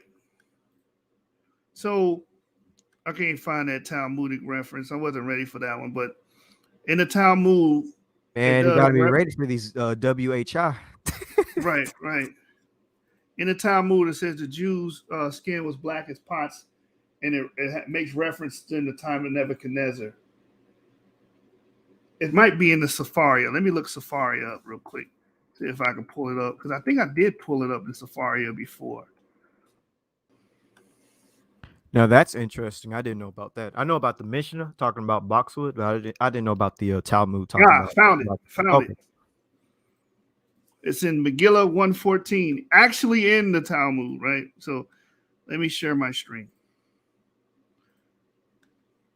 Dang, you're gonna debunk this dude with a source. Okay, that's what I'm talking about. With the Talmud that they claim that they're that's saying that sub-Saharan Bantus are being condemned in, which doesn't even make any sense, because they wouldn't even know what the hell a sub-Saharan. If you went back in time and a time machine and went back and said sub-Saharan Bantu, the people will look at you crazy. Come on, man. This is from Ayin Yaakov, Megillah 114. It says, Samuel said, Asarus has the meaning black, i.e., in the days, the faces of the Jews were black as the bottoms of pots. That's what the Megillah says. Oh, snap. That's powerful. That is actually powerful. There's another one, I don't know the reference of it off the back of my head, that talks about our women being brown. It says that too in the Talmud. Oh, no, that's metaphorical. It's esoteric. It doesn't mean that they were actually dark skinned, because black is evil. Black is wicked. Black is detestable. So anybody black is detestable. Hey, these are God's chosen people. There's no way they can be black. There's no way. Let's get now let's go to the Mishnaic writings. I believe it's the Mishnaic, right? Yeah. Eleazar. Eleazar, yeah. I also have it too if you can't pull it up. I want to have Arabic writings too that say it. I want to get, I believe it's 9, ain't it? And 24. My memory ain't all that great. Let me double check in my thing. Where it says the children of Shem. Let me see if I can find it. Control F this real quick. No, it's not 9. Let me do it like this. I have it right here. It is chapter 23 from what 24. I have recorded. I mean, 23 or 24, one of the two. All right. It says here, he especially blessed Shem and his sons, dark but comely, and he gave them the habitable earth. Now, the beauty of this, why does it say but there? Why does it say but? When you do the research, you understand the reason why it says but. It's because of the European redactors. That's why. The European redactors, because in their mind, dark is always supposed to be fucking ugly. Excuse my language. Yep. So when you mention Shem being dark, you got to put that but there. But they black as hell, but they comely. Beautiful. And he gave them a habitable earth. I'm going to prove that. We do research here. Remember the guy said we didn't have access to academic sources? Yeah. Remember he said that? Oh, yeah. So let me pull up. By the way, some sources also say that he blessed Shem and his sons black but comely. Some of them also translated as black. Yes, and that's gonna be revealed in what I'm about to pull up now. I'm actually going to go to Jonathan Scorches in the early modern world and let an actual Sephardic Jew say these things and show you that we're not just blowing smoke up your skirt, man. We're not just blowing smoke up your skirt. We know what we're talking about. We actually research, read, and disseminate information here on the source. Mm-hmm. Unlike you guys. Unlike you W.H.Is. W.H.I is always running amok. You scam the internet on 4chan. What's the other one for all the 4chan, racist it's Stormfront. Stormfront's a big one. It's Stormfront. And you skim the internet for them, and you get all their memes, you get all their quotes, and say, "Oh, see, you Negroes are pre-Adamites." That's what you are, and that's always what you will be. Beast of the field. I mean, what's better, being a pre-Adamite or being a beast of the field? If you're a pre-Adamite, at least you're human, but you're just not descended from Adam. Bro, let's go back to the days where we were Hamites. Like, at least we were from Noah. Now we're not even from Noah. Bro. Right. Check this out. So we're gonna share my screen window. Boom. So this is from the early modern world. Blacks and Jews in the Early Modern World by Jonathan Scorch, page number 191. And in this chapter, he talks about what I just told you about the European redactors going over these scriptures with their pro white narrative and their anti-black narrative. It says right here. Zoom in a little bit, by the way, if you can. Can I zoom in on Google Docs? I see the plus and arrow symbol down below. Oh, okay. That better? Can you see it? Just two more. Nope, probably good. Yeah. Right. Okay. I'm going to be reading this paragraph here. It says, I am not trying to link many citations, including here, into the linear development of Jewish whiteness. Rather, statements about Jewish whiteness emerged when and where specific forces made them useful and important. Such was not the case everywhere. For instance, Rabbi Bariah Baruch Yitzhak, shout out to my brother Isaac Yeshapira, died 1664, cited in a sermon the previously discussed passage from Pirkei de Rabbi Eleazar, leaving intact the original color scheme for the three sons of Noah. Well, I just say leaving it intact. In the same book, he explains that European redactors looked at the actual writings of Rabbi Eleazar and said, it says black and pleasing. We don't want that. Put black but commonly. Because we know we associate black with ugly, black with evil, black with sin, black with death. So we got to put but there. Because this is the one exception. This is how it was originally meant to be read. And we know this because thank Yahweh, I'm saying it like the camps. Yahweh, thank Yahweh. The Most High. For these brothers that stood on business, that stood on their 10 toes, and was like, no, we're not going to change it. We're going to actually read it how it was meant to be read. And when you leave intact the original color scheme for the three sons of Noah, it should be read like this. Shem equals black and pleasing. Ham equals black as a raven. Yafet equals entirely white. And according to these rabbis, there was no problem. They had no problem with this. It says, which evidently posed no problem for him. So shout out to this rabbi, man. And look, we don't blow smoke here. We provide receipts.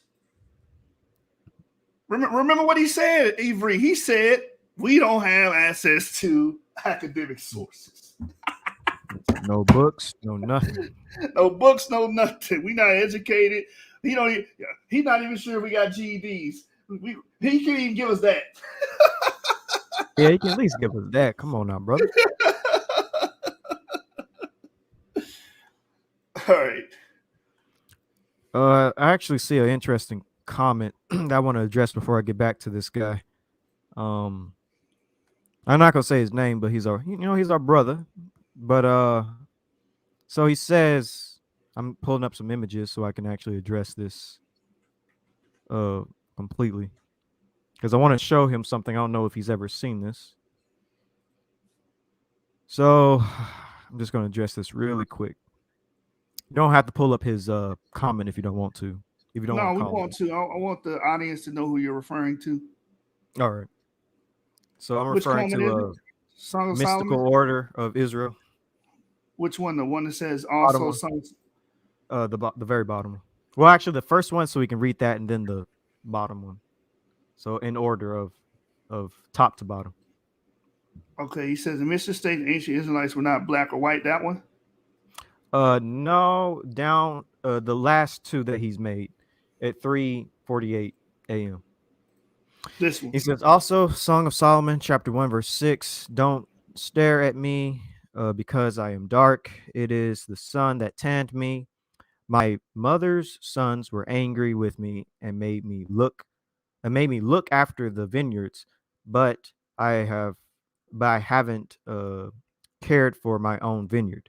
So when it comes to this, a lot of people try to say that's King Solomon. It's not. It's actually a Shulamite woman. But anyways, what we just read, what Yeshub just read, was dealing with Shem specifically, which is all the descendants of Shem. It wasn't dealing specifically with the Israelites, but talking about Eleazar saying that Shem was black. But when it comes to this specific person, I want to make it clear that this specific woman, this one woman, was a Shulamite, which is in the Israelite territory. But she may have been an Israelite. She may have been a Canaanite. I'm not for sure. I'll go ahead and just say she was an Israelite. But with that being said, I don't think that this disproves the Israelites being, dark skinned, like very dark skinned, because dark skinned people can tan. Can you go to the next question? Statement, should I say? To the ancient Israelites were an intermediate shade. So I just want to show you this. I'm going to share my screen because this Shulamite woman still could have been quite dark skinned, even though, yes, she's tanning in the sun. So let me show you this example of this man. Can you share my screen? This man right here obviously tanned in the sun, and I know this individual who made this comment. You would say that he is, a black man, but he is tanned. And I would even go as far as to say that he's intermediate. He's not necessarily black. He's not a Nilot. He's not what other dark skinned people? He's not a Dinka, a Dinka Nilot. He's a brown skinned man and he tanned. You can see the difference. Let me pull up another image of a tan skinned person, black person, quote unquote black person. That's why I don't like the term black, because really we're brown. I mean, Can I put a disclaimer out there too? We're not saying that Israelites are not white and black, but what we are saying is that we have ancient attestations to them having melanin in their skin, and a lot of you guys have an issue with that. We have Talmudic, Mishnaic writings. We have a lot of things pointing towards that. The early Christian drawings and depictions of apostles and Christ were dark. They had melanin in their skin. The Russian icons, melanin in their skin. The oldest painted stained glass in the world is in Augsburg, Germany. And Daniel, David, I believe Noah, and two other prophets were depicted with brown skin. Why are you guys afraid of brown skin? Because of the race age that we live in. You've been taught that everything black is unholy, everything white is holy. So when you see black people being associated with people of prophetic renown, of biblical renown and fame, you have a problem with it. Right. And we also call people who are actually brown in skin tone black, only based on their morphology. Like that dude that I just showed earlier, he's technically not even black skinned. He's brown, but he will still be called black. You can pull up my next image. And here's an image of a darker person. Well, I guess he got tanned, so maybe he's not darker originally. But you can see clearly that this man, he tanned. And he even took a photo, showing it. Like this is his actual skin tone, but this is his skin tone after being in the sun. So let me zoom out. So yes, quote unquote, black people do tan. I'm going to show you one last image of a woman. And this isn't her tanning. This is actually called hyperpigmentation. and this is what could have happened to that woman as well, the Shulamite woman, who you say mystical order of Israel was from the tribe of Issachar. Okay, so she was an Israelite. All right, I'll rock with that. So you can show my last image you shoot dealing with tan skinned black people. So if y'all ever get a chance, look up hyperpigmentation. It's something that can happen to black people and is not a good thing. But basically hyperpigmentation, black skin. This deals with treatment, costs, and treatment. So this woman's original skin tone was like a golden brown. Would you call that a golden brown? And then she got real dark because of hyperpigmentation.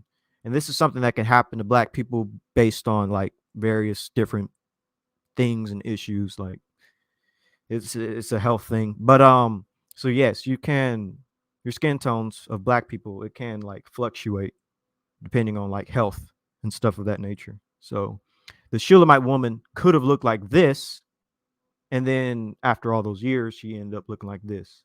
So yeah, I don't mean to like be rude and call you out like that. I'm just gonna say Yitzhak. Yeah, we all know who you are, Yitz. I don't mean to call you out like that, Yitz, but I just wanted to make that clear to other people who are watching, because this is something that I feel like a lot of people don't know. Right, and we're pulling ancient sources here as well. Like this is not, you can't say, oh, these BHIs are making this up. No, we're pulling up the Perke de LAs, or we're pulling up the Talmudic references of the Jews' faces being black as pots. We're pulling those type of things up. So, and they even did facial reconstruction of Jews living in the Greek time, and they even had what you would call African features. So, Yep. I can even pull that up if I have to. I mean, even my PTR is a picture of a Greco-Roman period Hebrew. exactly. I mean, I can even pull that up if I have to. Like, We have the Greek writings. We have the Greek writings describing Jews. They were either honey colored or dark skinned. That was the only two, honey colored or dark skinned, written down. I haven't read one receipt of a Jew being what you would call pale German. or white or German or Germani, as they say it. I haven't seen that in those records. And not saying that didn't exist. I'm just saying, according to the records, you got to bow down. This is what I said earlier. Your theory should be molded by the data. I mean, the theory should mold your data. Excuse me. You guys want the other way around. Your ideas and concepts to mold the theory. No, you need to let the data mold it, because what happens is it establishes your falsehood, because it shows and reveals you have a problem with these people being connected to melanated people or having melanin in their skin, which is just silly. You cut out for a second there. Oh, I was just saying it's just silly to have an issue with biblical characters being depicted as black or not. Right. That's just silly. You got a problem with people having black skin, like that statue you got. It's called a Greek Hebrew, man, and he's got dark skin. Terracotta. You got a problem with that because he has brown skin? That's just racism. Mm-hmm. And I can actually pull up a few images, but I don't know if we want to. I guess I kind of can do that, since that guy in my comment section is kind of like dissing people with dark skin, and I don't know why. So I guess I can pull up a few bits of evidence of dark skin. First of all, dark skin Middle Eastern types, but also dark skin Hebrews. So here I'm going to pull up this reconstruction of a Galilean. I'm saving it for a future presentation, but I'll go ahead and bring it up now. So you can share the screen. So here is a reconstruction, a facial reconstruction of an inhabitant of Galilee, a Galilean. And I would say this dude, he's darker than even me. His features, woolly-ish hair, brown skin, big nose, dark eyes, So this is one example of an ancient Galilean person from the period of antiquity. I'll bring up another image.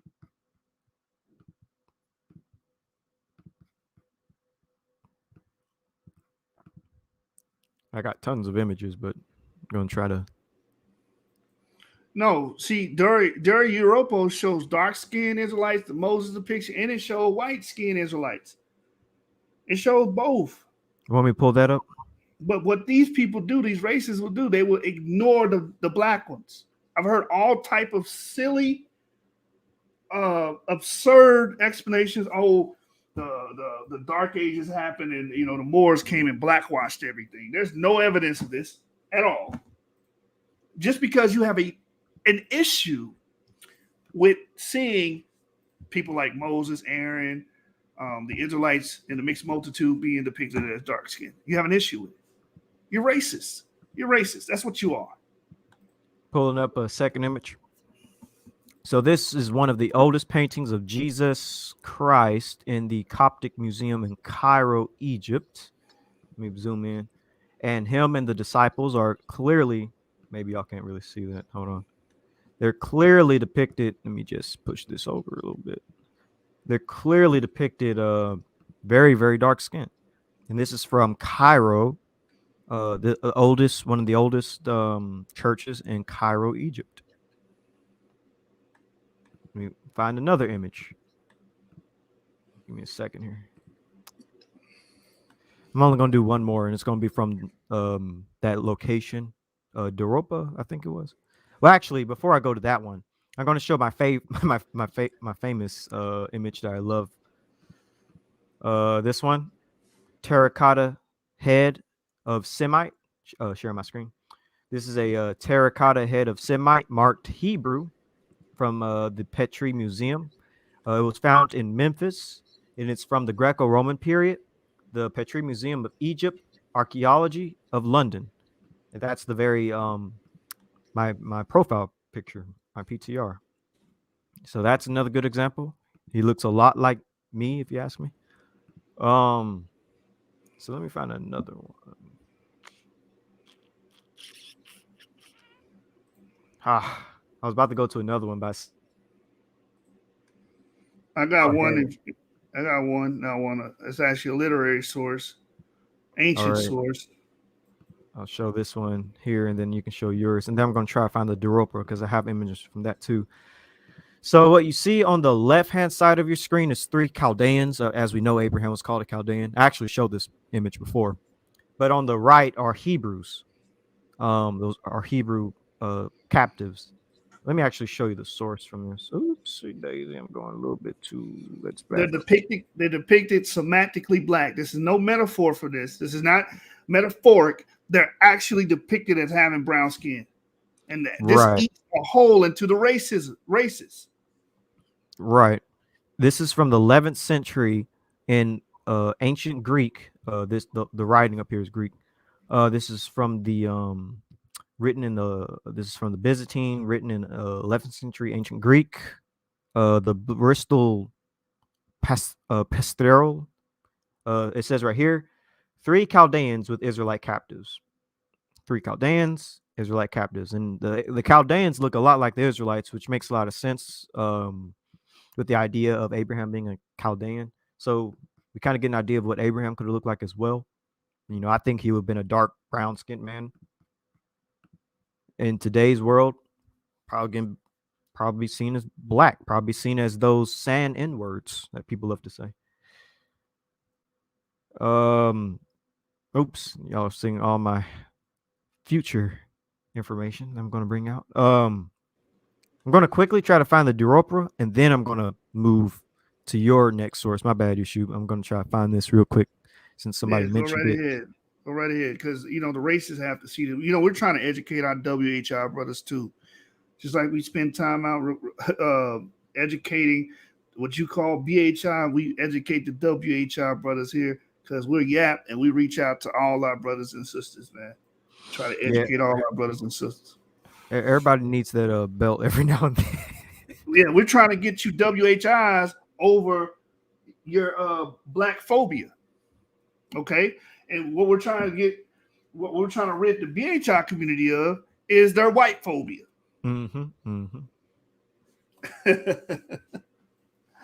So yeah, man, y'all in the right place. We give sources, citations, and information, academic references to actually go back on, actual ancient historic references to go back to. and pretty much draw your emphasis from. So also I want to mention Tacitus saying that the Jews descend from Ethiopians. That don't even make sense. Yep, that's another According to you one. guys, that shouldn't even make sense. That's another powerful quote. Powerful quote. I'm going to show this last image, and then you can go to the quotes, which actually, fits with the images. Yeah, that's a good idea. Let me Right. No, I got this. When I read my source, and the source that actually says, "Oh, these images of Jews don't match Jewishness," because in today's time, Jewishness is hyphenated whiteness. Yeah, very modern. Yeah, it's just basically hyphenated whiteness. You attach white to Jew. That's how you authenticate Jews in today's time. Oh, well, you guys are not the white Jews. You're fake Jews. That's how you think. That's your ideology. Right. And this is why it's good to start all the way back at the beginning when it comes to things. That's why my videos try to start all the way back at the origin of places. Like if Semites, if we're dealing with ancient Semitic populations, they likely came from Africa, if you believe in an old earth. Or they come from the Natufians, who themselves looked not like Europeans, Let me see. Give me a few more seconds here. I'm trying to So y'all got to get over this color thing, this race thing, man, because y'all pretty much have tried to demarcate people based off how they look. But those people that you demarcate, you might share a common ancestry with. We know two individuals, like a lot of you Europeans like to talk smack, races, call us monkeys and all that. You related to some African Americans. We know two individuals in haplogroup G. So, so I'm just going to put that out there. We know two individuals that you related to and have a separate phenotype to you, but you do share a common ancestry with. And that's the beauty of learning DNA and elucidating ancestry. It's really the death knell to the races. Right. Like our brother Yitzhak in the chat, he's a Yemenite Jew, and he has haplogroup E. We share the same paternal father, E-P2. Look nothing alike, but share that ancient connection. And that's what we should expect if we're claiming this lineage, right?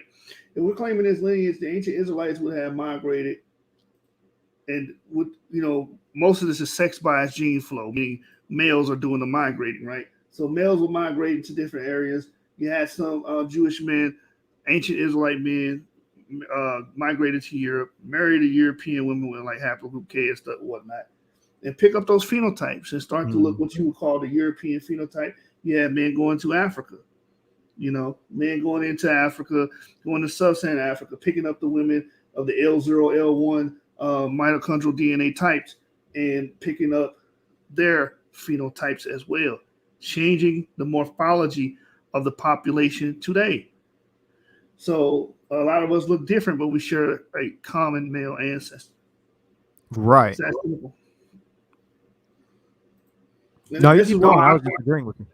Yeah. Our message is the most unifying message because we're not limiting anybody based off how they look or their skin color. We're saying, hey, let's look at the science, look at the empirical facts, and then we make our emphasis. We don't just say, oh, you're black, you're not this, you're not that. Oh, you're white, you're the devil, you're not this, you're not that. We don't approach it that way. We have a more scientific and empirical approach to things here. Okay, you don't see us on here, Deuteronomy chapter 28. We don't do that. Sure don't even believe in it. Anyways, but you can go to your source, Yeshub, and then we can go back to mine. We can pave way back to mine. It's taking me too long. All right, so this is the beginning of Jewishness by, I think her name is Shane De Cohen.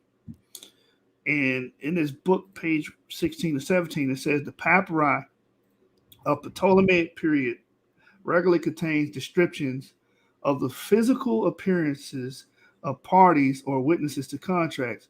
A few descriptions of, and it has in the Greek there, Jews are extant. Apollonios, honey-colored skin. Sostratos, honey-colored skin. Junction, honey-colored skin. Apollonos, honey-colored skin. Philiopatros, honey-colored skin. Diagorgas, honey-colored skin. Nicopoli, honey-colored skin. Dositeos, honey-colored skin. Dositeos, honey-colored skin. We have one here that's honey-colored skin, and then we have Pythocles, which it says dark-colored skin. So this is a dark brother here. So these are people either honey-colored skin, which is like a brown yellow, like. Oh, I can pull up an image of that if you want, because I know that book you're quoting actually. Yeah. Cue that for me real quick. Cue that for me. Ministratos, he was said to have honey-colored skin. The Philistines, he was said to have honey-colored. So these people only had honey-colored skin and dark-colored skin here in the Ptolemaic papyri, in the Ptolemaic period. It says Theodoros, aged about 20, in the middle height, honey-colored skin, straight nose, and deeply set eyes. There is nothing Jewish about any of these descriptions. Why does it say there's nothing Jewish about any of these descriptions? Because today we have an idea of what Jewish people should look like in this hyphenated whiteness. All right. So I'm going to pull this up there. Let's see here. Yeah, pull that picture up. So here is that quote that Yeshua just read. Then I'm going to show you interesting matches to that. Let me just zoom in. All this, that's what you just read. So here is tan skin tones, and here's some good examples. You have the, Halle Berry, Rihanna. When it comes to Kim and Kardashian, when it comes to skin tones, you have golden undertones, you have red undertones, you have green undertones. Now, when it comes to honey-colored skin, keep in mind when it comes to honey, it can range from a light brown to a dark brown. And keep in mind, since we're dealing with the ancient world, when was that written? I believe that was in antiquity.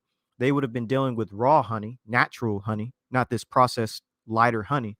And so if we're dealing with raw honey, this is the type of honey that they're going to be, because this is true, pure honey. Again, raw honey, 100%.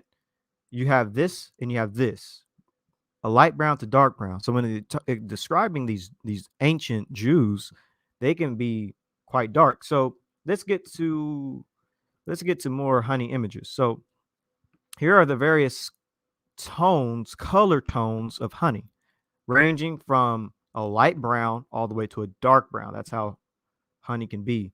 Here are more images. Shades of orange. Honey kind of falls into that orange brown color spectrum. Here's honey right here. It's a bit of a light brown.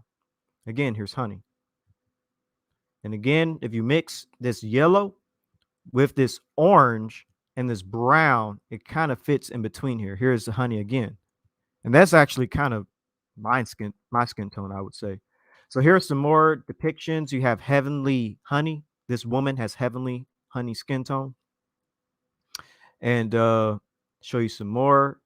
So honey right here, all these fit into honey. Even this dark-skinned woman, which is called deep, she falls into that honey skin tone. Here's some more depictions of honey. Let me go right here. So honey would be in the center right here. Here is soft honey right there. So that's another depiction. And again, rich honey. This woman right here, she's called her skin tone is in that rich honey type of area or complexion. Again, rich honey right here. So that's what you can do. You can just type in rich honey skin tones and you'll see what I mean. Let me see right here. Trying to find the word honey.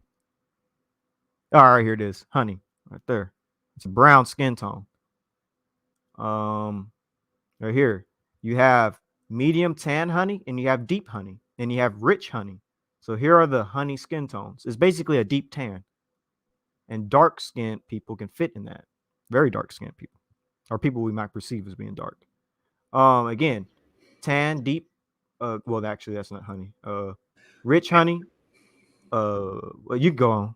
There's a depiction of a Jew in Egypt around this time. I have to pull out my my medieval art book. Let me see if I can find it real quick.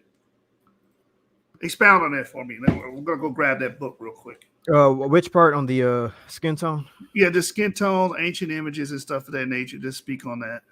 Yeah, so when it comes to the ancient Israelites, they would have been dark skinned. Let's be real. They would have been like any other ancient Afro-Asiatic population, because after all, the Israelites are an Afro-Asiatic people. I don't think they'll be any different than a Bedouin or an Arabian or anybody on both sides of the Red Sea. I think they would have been typically dark skinned peoples, ranging from medium brown, intermediate, to dark brown. So, by the way, Yitzhak, I'm not disagreeing with you when you say that the Israelites are intermediate. I agree. They would have been intermediate brown, but we can't forget that they would have been dark brown and they can be black. They can have various dark brown skin tones ranging from medium brown to black, because within all brown skinned peoples is the darker skin variants who are black. If you look at Indian peoples as an example, people in India, they have brown skinned people, but they also have very dark black people called the Dravidians. Within all, one thing I noticed is that within all brown skinned ethnic groups, you do have a darker variant, and the Israelites would have been no different. You would have had your brown Israelites and you would have had your black Israelites. So, and that honey uh, description that we just read fits that. Honey can be a light brown, as we saw, but it can also be a very dark brown. Same thing with what we read when it came to boxwood. Boxwood has a medium red brown type of color, but it can also have a dark deep red type of color. Same thing with what we read with dealing with the Talmud. It actually literally says black in that one, though, to be honest. It does say black as pots. But going back to the Shulamite woman, she she would have been a brown skinned woman in the sun long enough to tan. I actually can tan. There's a summer once where I played basketball outside, and I wore a t-shirt, a wife beater shirt, and when that summer when it was over, my arms and face was dark, but my chest was kind of super light brown. But eventually, my skin tone turned back to its normal color after when winter hit. But I see another comment. Let me see. The bright spot in German appears as dull white, and the deep spot. Yeah, that still makes my point about how Israel would have been ranging from intermediate to black, because after all, we know that when it came even to the mixed multitude, you would have had Nubians with them, who are definitely black people. And we know that in the book of Jeremiah, the prophet Jeremiah was saved by an Ethiopian. We know that there was a lot of contact between Israel and Ethiopia. So, it's kind of hard to get away from the quote unquote blackness or Africanness of ancient Israel.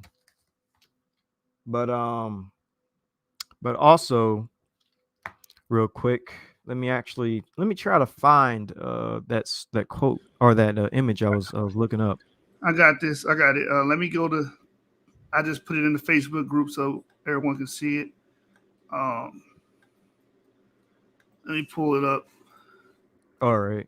While you There's do an that, ancient- I'm gonna quickly try to find. Oh, my bad. So while we're on the description of these Jews that lived in Egypt during the Ptolemaic time and how they looked, as these things are historic. This is from a book called "The Image of the Black in Western Art," and you're gonna have to forgive me for the pictures. I literally just took these pictures with my phone as we were speaking and doing the show, so you guys can actually see this from this book. So within this book, you have this image here. It says Egyptian, and it has this depiction, and what you're seeing are actually Jews that are dispersed. But it depicts these Jews as being this color here, which a lot of you guys that are color phobia, you would hate this, right? You'll get upset by seeing that. But it gives you the description here. Sorry if it can't be read all the way. I'm going to actually read from the actual book. It says here, unrestrained by the limited space of Pali de Oro plaques, the events unfold with the 12 apostles standing not one but 16 pairs of men who are labeled according to a list of nationalities given as part of the Pentecost narrative in the Acts of Apostles. So if you know about the Pentecost narrative and Acts of Apostles, who was all there? Jews of all nations. Mm-hmm. This is what this is depicting. It says these nationalities, which encompass many regions of the Mediterranean and the Middle East, refer to the origins of the early partly dispersed Jews who happened to be visiting Jerusalem at the time of Pentecost, 50 days after Christ's death and resurrection. Sub-Saharan African zones are not part of the list, but the artists have nevertheless shown the two figures labeled Egyptian as persons of color, wearing white robes. This is, as we have seen, meshes with antique and early medieval notions about the complexion of Egyptians, as well as with several other images in San Marco, although these black Jews form a much smaller percentage of the apostles' potential converts than the compressed pairs of a single black and single white of the two Pala de Oro plaques.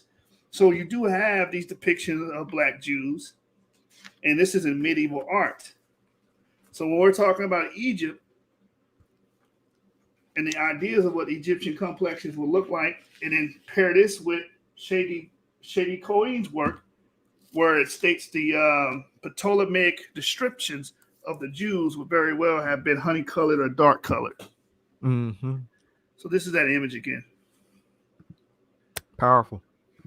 And fits a lot with the other images we saw too.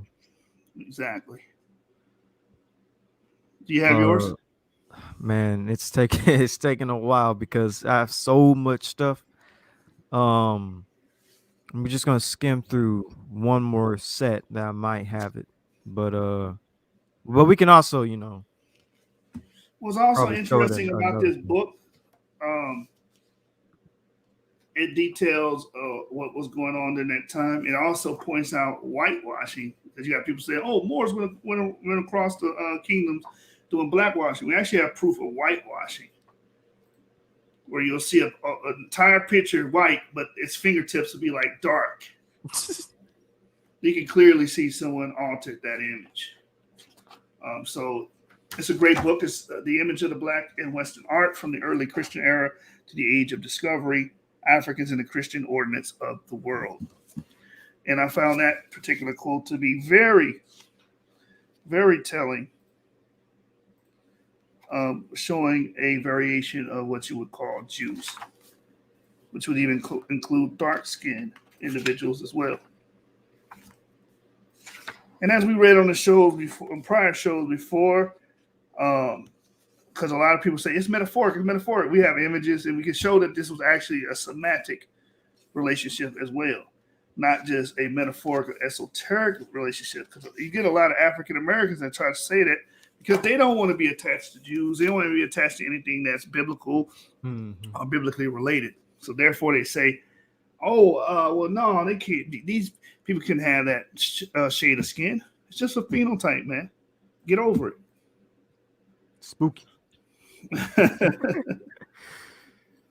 Yeah, it's taking me a minute to find this, but the Doropa. Wait, hold on. I spoke way too soon. The Most High was like, let me just pop you with this one. So here it is. Here's some good images from the Doropa. I can't be too long. I gotta get ready to go to bed because my dad's about to wake up to go to work in the morning. I don't want to be up when he's up because I probably should be in bed. But I'm gonna make this quick.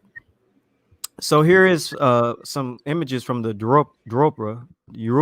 I don't know how you say that.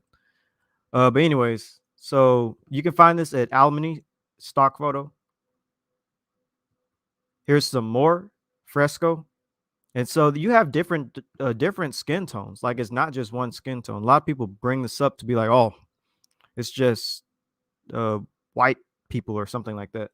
But it's like, bro, if you look, you can see dark skinned people right here, and right here. And sure, you can find some light skinned people, but look at this light skinned brother. He has an afro. Like many Jews, the Jewfro, as they say, which is very interesting. This is for the 1st century AD, Syria. Here's a closer image. See, you got all types of skin tones. Like it's not just one type of person on the Europa stele or fresco, whatever term. You have from this very dark, I will even downright just say black, to this black as well, to this brown, to this white with an afro. I mean, that's kind of interesting. He has an afro, like a like a Jew or whatever. Here's another image specifically dealing with these two guys. There you have a little boy down here. His hair is also kind of frizzy. He has brown skin. Kind of looks like my cousin. Again. Oops. So that's where you can find it. No, you lying. You lying. You read all those images look like Ethan Hawke. Ethan They Hawke. look like straight up. Who was that that played on Kick Ass? They look like. Oh yeah. They look like that kid, the bad guy, the evil. Yeah. I forgot his name. Well, you can say Jonah Hill or Seth Rogen, I think it is. Yes, these They all look guys like clearly look like Seth Rogen, Charleston Heston. Look at this. Clearly, they're pasty white, chalky Europeans. Clear. It's clear as day. Yeah, every time people bring up the Roper, I'm just like, bro, have you seen all the images? Have you seen these three men specifically? I mean, even this white guy, he at least has an afro. You don't get an afro out of nowhere. I mean, look at this. It's a good afro too. I'm almost jealous. He's probably not even that white. He's probably got scratched out or something. Could be. But yeah, And, I mean, we can go back to the comments real quick, and then we can kind of end it. Okay. But then again, we could just end it there. Let me just quickly pull this down and go to my comments. I just want to see. But you can kind of say what you got to say while I was getting ready to close it out, but if you want to address something in the comments, you can, and I'll pull it up. let me just look real quick because we covered a lot of good stuff tonight, and we made our points. We talked about how Ararat isn't an Ararat. Talked about how he basically called us beast of the field. Esac says, pull up Moses. Moses and Doropas is brown skin. The Moses one is brown skin. I don't think you want that one. Yeah, you don't want that one, my brother. You don't want that one. So here's another good not image. Here's another good thing he said. Well, I guess bad thing he said, but something we can debunk real quick. He says, share my screen. He says, you can't have blessings and curses if Iwambiwene was not in the land. No Iwambiwene was in Israel in the late Bronze Age or Iron Age. You are finished. So let's finish him with that quote you have dealing with our ancestors having Bronze Age Levantine ancestry. Let's I got you. But yeah, it's pretty much a death knell to anybody saying that we have nothing to do with the Levant. Let me read this one more too before we pull that up, because this is another good one. It's basically the same thing. Israelites didn't carry Iwambiwene. There is not a single proof showing Israelites carrying Iwambiwene. Iwambiwene has not been found in Israel or in the Levant to place it being during the Bronze Age or Iron Age. All right. So I think you got some evidence for that. And by the way, none of my videos, I never even mentioned Iwambiwene. I don't know why people keep, like, Hebrew Israelism does the same thing. Jacob Israel, he's like, oh, Iwambiwene. I'm like, bro, I haven't even mentioned it yet. Like, you're overstepping your bounds here, bro. Exactly. So this is a paper by Mariki van de Lustrecht, speaking of the Ibero-Mauritians and the connections of Africans from the Near East to Sub-Saharan Africa. And within this paper, it talks about the genetic affinity of the Tafron individuals, using it with a PCA to estimate the amount of ancestry in the Sub-Saharan African groups and as it relates to Western regions. So it says here, which together the Tafarot in intermediate positions between Sub-Saharan Africans and West Eurasians, genetic links with the Near East have been proposed. So when they say, oh, there's no scientific literature, you guys don't deal with academic literature, there's nothing that says there is. These links include an introduction of early Neolithic Levant-like ancestry associated with the spread of pastoralism. This will also deal with haplogroup E markers into East Africa, less than 4,000 years before present. in South Africa, less than 2,000 years before present. A more recent link is the spread of Bronze Age, Levant-like ancestry in sub-Saharan Africa together with agriculture during the Bantu expansion. Wait a minute. But didn't he say that we don't have anything dealing with Bronze Age Levant? But this paper says what now? Can you repeat that? A more recent link is the spread of Bronze Age Levant-like ancestry and sub together with agriculture during the Bantu expansion. Oh, snap. Well, he says read the papers. I'll agree with him. I'll read the paper. Exactly. We'll read the paper. We'll definitely read the paper for you guys. Man, oh man. You want to end it on that, or I'll end it on this. I was about to get at Yitzhak for a second, be like define black, but I'm not going to do it. Maybe another time. We'll have to talk on Clubhouse, Yitz. If that picture of Duris is not black, then I'm not black, because that's pretty much my skin complexion, and you're gonna call me black. Yeah, you have to even define that word black. What does that even mean when you say, he's not black though? Like that's such like everybody has such a different meaning for black. It's like, am I even black? I mean, my skin tone isn't the color of your background picture, which is black. You have a brown, bronze complexion, just like the Duros Europa's depiction of Moses. Now, again, you do have white-skinned people in the Duros Europa synagogue. No one's saying that's not true. Facts, you do. Yep. But you're going to ignore the obvious, ostensibly dark-skinned Israelites that are depicted here. You're just going to ignore that. Y'all racist, bro. I'm just gonna show you the image of this man, and tell me if he's black or not. That's all I gotta say, Yitzhak. Or really anyone. I'm not gonna pin this on you. I'm gonna bring this out to anyone. I'm gonna show you an image of this guy, and he's not mixed, by the way. We know exactly what both of his parents look like because you can look them up online. But tell me, is this man? Now I'm about to show y'all. Is he black skinned? Is he black skinned? Or is he brown skinned? They call Sean DePaul black. Can you share my image? Sean DePaul, light as hell. They call him black. Alicia Keys. Like, come on. Y'all call her black. It's just so hilarious how far you guys go with these racial stereotypes, man.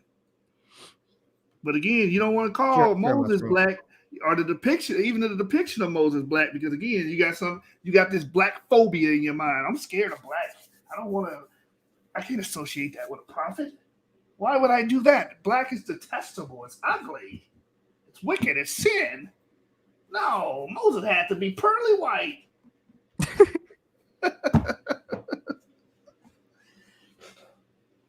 It's just revealing the psyche of a lot of you guys and the damage, the ideological damage that the racial theory has done to not just our brothers in here in the ESAC, my brother ESAC or my W.H.I brothers, not just y'all, like to the planet, man. There's so many people that are plagued with that, man. Yep. He says Moses in the Dura Europa synagogue is lighter than me. And also keep in mind the Dura Europa doesn't even have to represent what ancient people like Moses would have looked like, because it's just an artist rendition made in antiquity. They don't know what he looked like. Right. So it's interesting that they depicted him with dark skin. That's all. Y'all got a problem with that. He said Moses in Dura Europa synagogue is lighter than you. Again, we don't. The people making that really don't know what he looked like. So maybe he should share with me the image. Or that too. You can do that as well. I mean, you can put the link in if you want. But also No, sharing my. because I want to go to bed. I won't be over here 1,000 years later. Remember, right. SpongeBob would say two. So what do you say? 28 hours later. I don't want that. Hey, right. That's true. Maybe we do both gotta tomorrow. get. But you can't share my screen real quick. Yep. Is this man? Is his skin tone? I'm gonna be specific with my question. Is this man's skin tone black skinned or brown skinned? Let's hopefully we know our colors.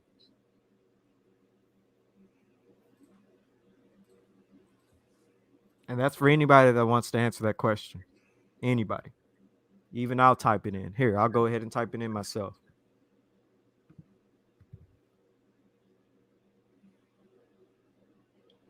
Wow. I went to the Duras Europa's Wikipedia, and they don't even have the Moses depiction. somebody, whoever did this was a W.H.I. And it's like, don't put the Moses depiction in there. They didn't even put the famous prophet Moses in there. No, they did. Now I'm looking at it. They have Creator of the whole faith. Yeah, they have Samuel anoints David, which all of them depicted are very white-skinned people. Sin and calf, white-skinned depiction. Pharaoh daughter finds Moses, white-skinned. Mordecai, Esther, white-skinned. But the Moses one, they don't even have it on the Wikipedia. It's like, listen, hide them niggas in the back. Bro, that's crazy. Them W.H.I. You gotta watch out for them. W.H.I.s, man. But yeah, I agree with y'all. This man's brown. He ain't black. He ain't black. I was about to go become a Wikipedia warrior for a minute. Wikipedia was like, nah, you ain't using us to show this image, because I wanted the image in the description of what's in the image right next to it. Did they at least have the images I showed? Those three men who were dark skinned? No, dang, they didn't have them. We probably had to go back and edit it and put that in. And then Yisak could back doors and take them off. I mean, it'd be great if we just actually went there and took our own pictures. Well, there's actually YouTube videos of people there. Oh, okay. Standing in front of them. Maybe we gotta just download one of those videos and post it in our own channel. All right, so this is Moses in the burning bush, but I want the one that James uses. My brother James uses. I wanted to say it. I can tell where his hair stops and the skin starts. Hello, clearly black as night. That's funny. Actually, yeah. Looking even at the color of his hair compared to his brown skin, it's like there's obviously a difference. That's black, his hair, and that's brown, his skin. Like, people just don't know their colors.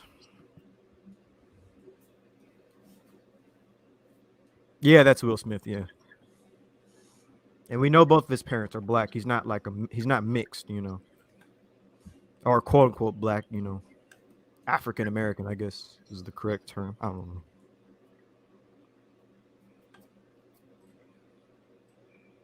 But once you're done showing Moses, I can get ready to head out here because I gotta get ready to go to bed. Yeah. I'm trying to pull it up on one of these sites, but I guess now I just have to Google image it. Give me a second. You guys are familiar with it, right? So let me share my screen and window, Chrome tab. So before Google image it, I want to go here. 2 minutes or 1 minute. Yeah, ChristianCentury.org. Moses in the burning bush, Merle and Dora Europas. Is that a white man right there? He looks like he has melanin. His skin is darker than his white robe. It's clear. And it says this is actually a depiction of Moses in the burning bush. That's what we're getting here. I guess the bush burnt his skin brown. I guess that's what happened. Okay. All right. So let's go here. And they're just depictions.